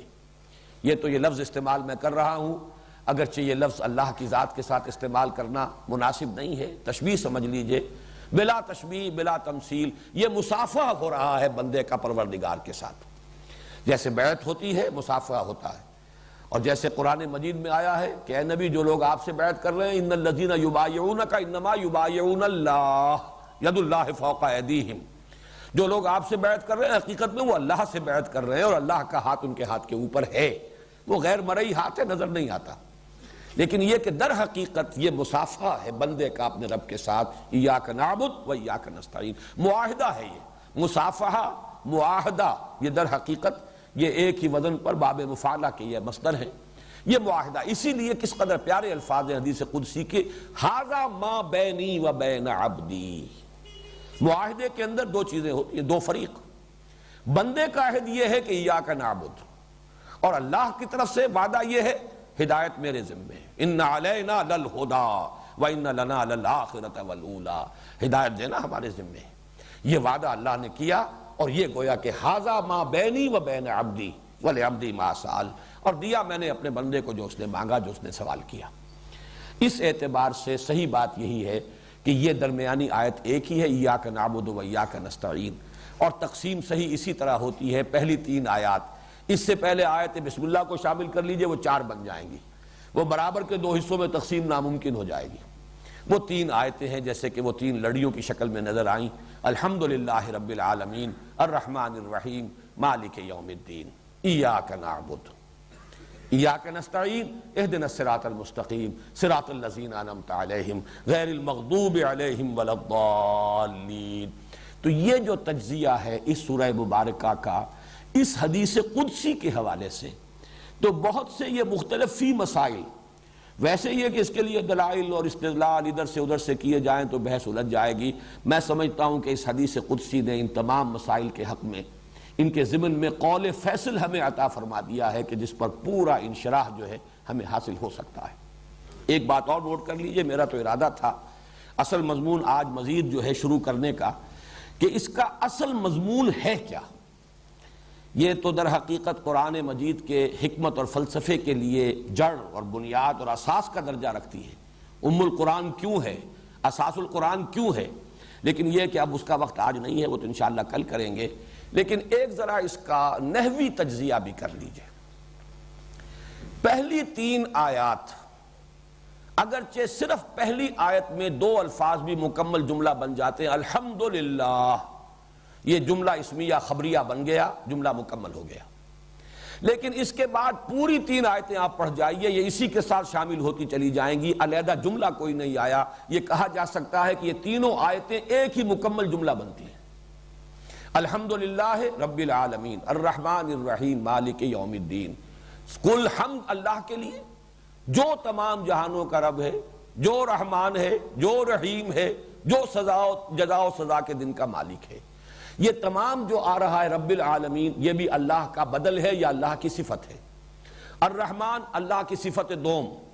الرحیم اللہ کی صفت سوم، مالک یوم الدین اللہ کی صفت چہارم، یہ تمام صفات ہیں۔ اصل میں در حقیقت ایک ہی جملہ بنے گا، الحمدللہ رب العالمین الرحمن الرحیم مالک یوم الدین۔ اسی طرح پڑھ رہا جو دوسرا ہے ترازو کا، اس کو لیجئے، اہدنا الصراط المستقیم مکمل جملہ ہے، لیکن اگلی 2 آیتیں اسی کے ساتھ جڑیں گی تو جملہ بنے گا، ورنہ وہ اپنی جگہ پر مکمل جملہ نہیں ہے، وہ اسی کے ساتھ، جیسے کہ میں نے آپ کو سورۃ العصر کے ضمن میں بتایا، سورۃ العصر 3 آیات پر مشتمل ہے، مکمل جملہ درمیانی آیت مکمل جملہ ہے، ان الانسان لفی خسر، لیکن والعصر بھی اس کے ساتھ شامل ہوگا تو معنی دے گا، قسم کھائی جا رہی ہے، قسم کس چیز پر کھائی جا رہی ہے، ان الانسان لفی خسر۔ اور تیسری آیت الا الذین آمنوا وعملوا الصالحات وتواصوا بالحق وتواصوا بالصبر، یہ بھی اس درمیانی آیت کے ساتھ جڑے گا تو اس کا مفہوم نکلے گا۔ استثناء بیان ہو رہا ہے لیکن مستثنیٰ منہ نہ ہو، کس چیز سے مستثنیٰ، تو اس کا کوئی مفہوم معین نہیں ہوتا۔ لہذا ایک ہی جملہ بنا والعصر ان الانسان لفی خسر الا الذین آمنوا وعملوا الصالحات وتواصوا بالحق وتواصوا بالصبر۔ اسی طریقے سے الحمدللہ رب العالمین الرحمن الرحیم مالک یوم الدین ایک جملہ ہے۔ اہدنا الصراط المستقیم، اسی صراط المستقیم کی وضاحت ہو رہی ہے، صراط الذین انعمت علیہم اس کا بدل، غیر المغضوب علیہم ولا الضالین یا انعمت علیہم الذین انعمت علیہم کا بدل، جملہ ایک ہی بنا ہے، اہدنا الصراط المستقیم صراط الذین انعمت علیہم غیر المغضوب علیہم ولا الضالین۔ البتہ درمیانی آیت نمبر 4 جو اس کی اس اعتبار سے اہم ترین آیت ہے، انٹرلاک جہاں ہو رہا ہے، یہ دو حصے آ کر جہاں جڑ رہے ہیں، جو مصافحے کی آیت ہے، معاہدے کی آیت ہے، یہ اس ایک آیت میں دو جملے مکمل ہیں، ایاک نعبد و ایاک نستعین، دو جملے ہیں جن کو حرف عطف جوڑ رہا ہے۔ تو یہ اس کا ہم نے نحوی تجزیہ بھی کر لیا۔ اب انشاءاللہ کل اصل گفتگو شروع ہوگی،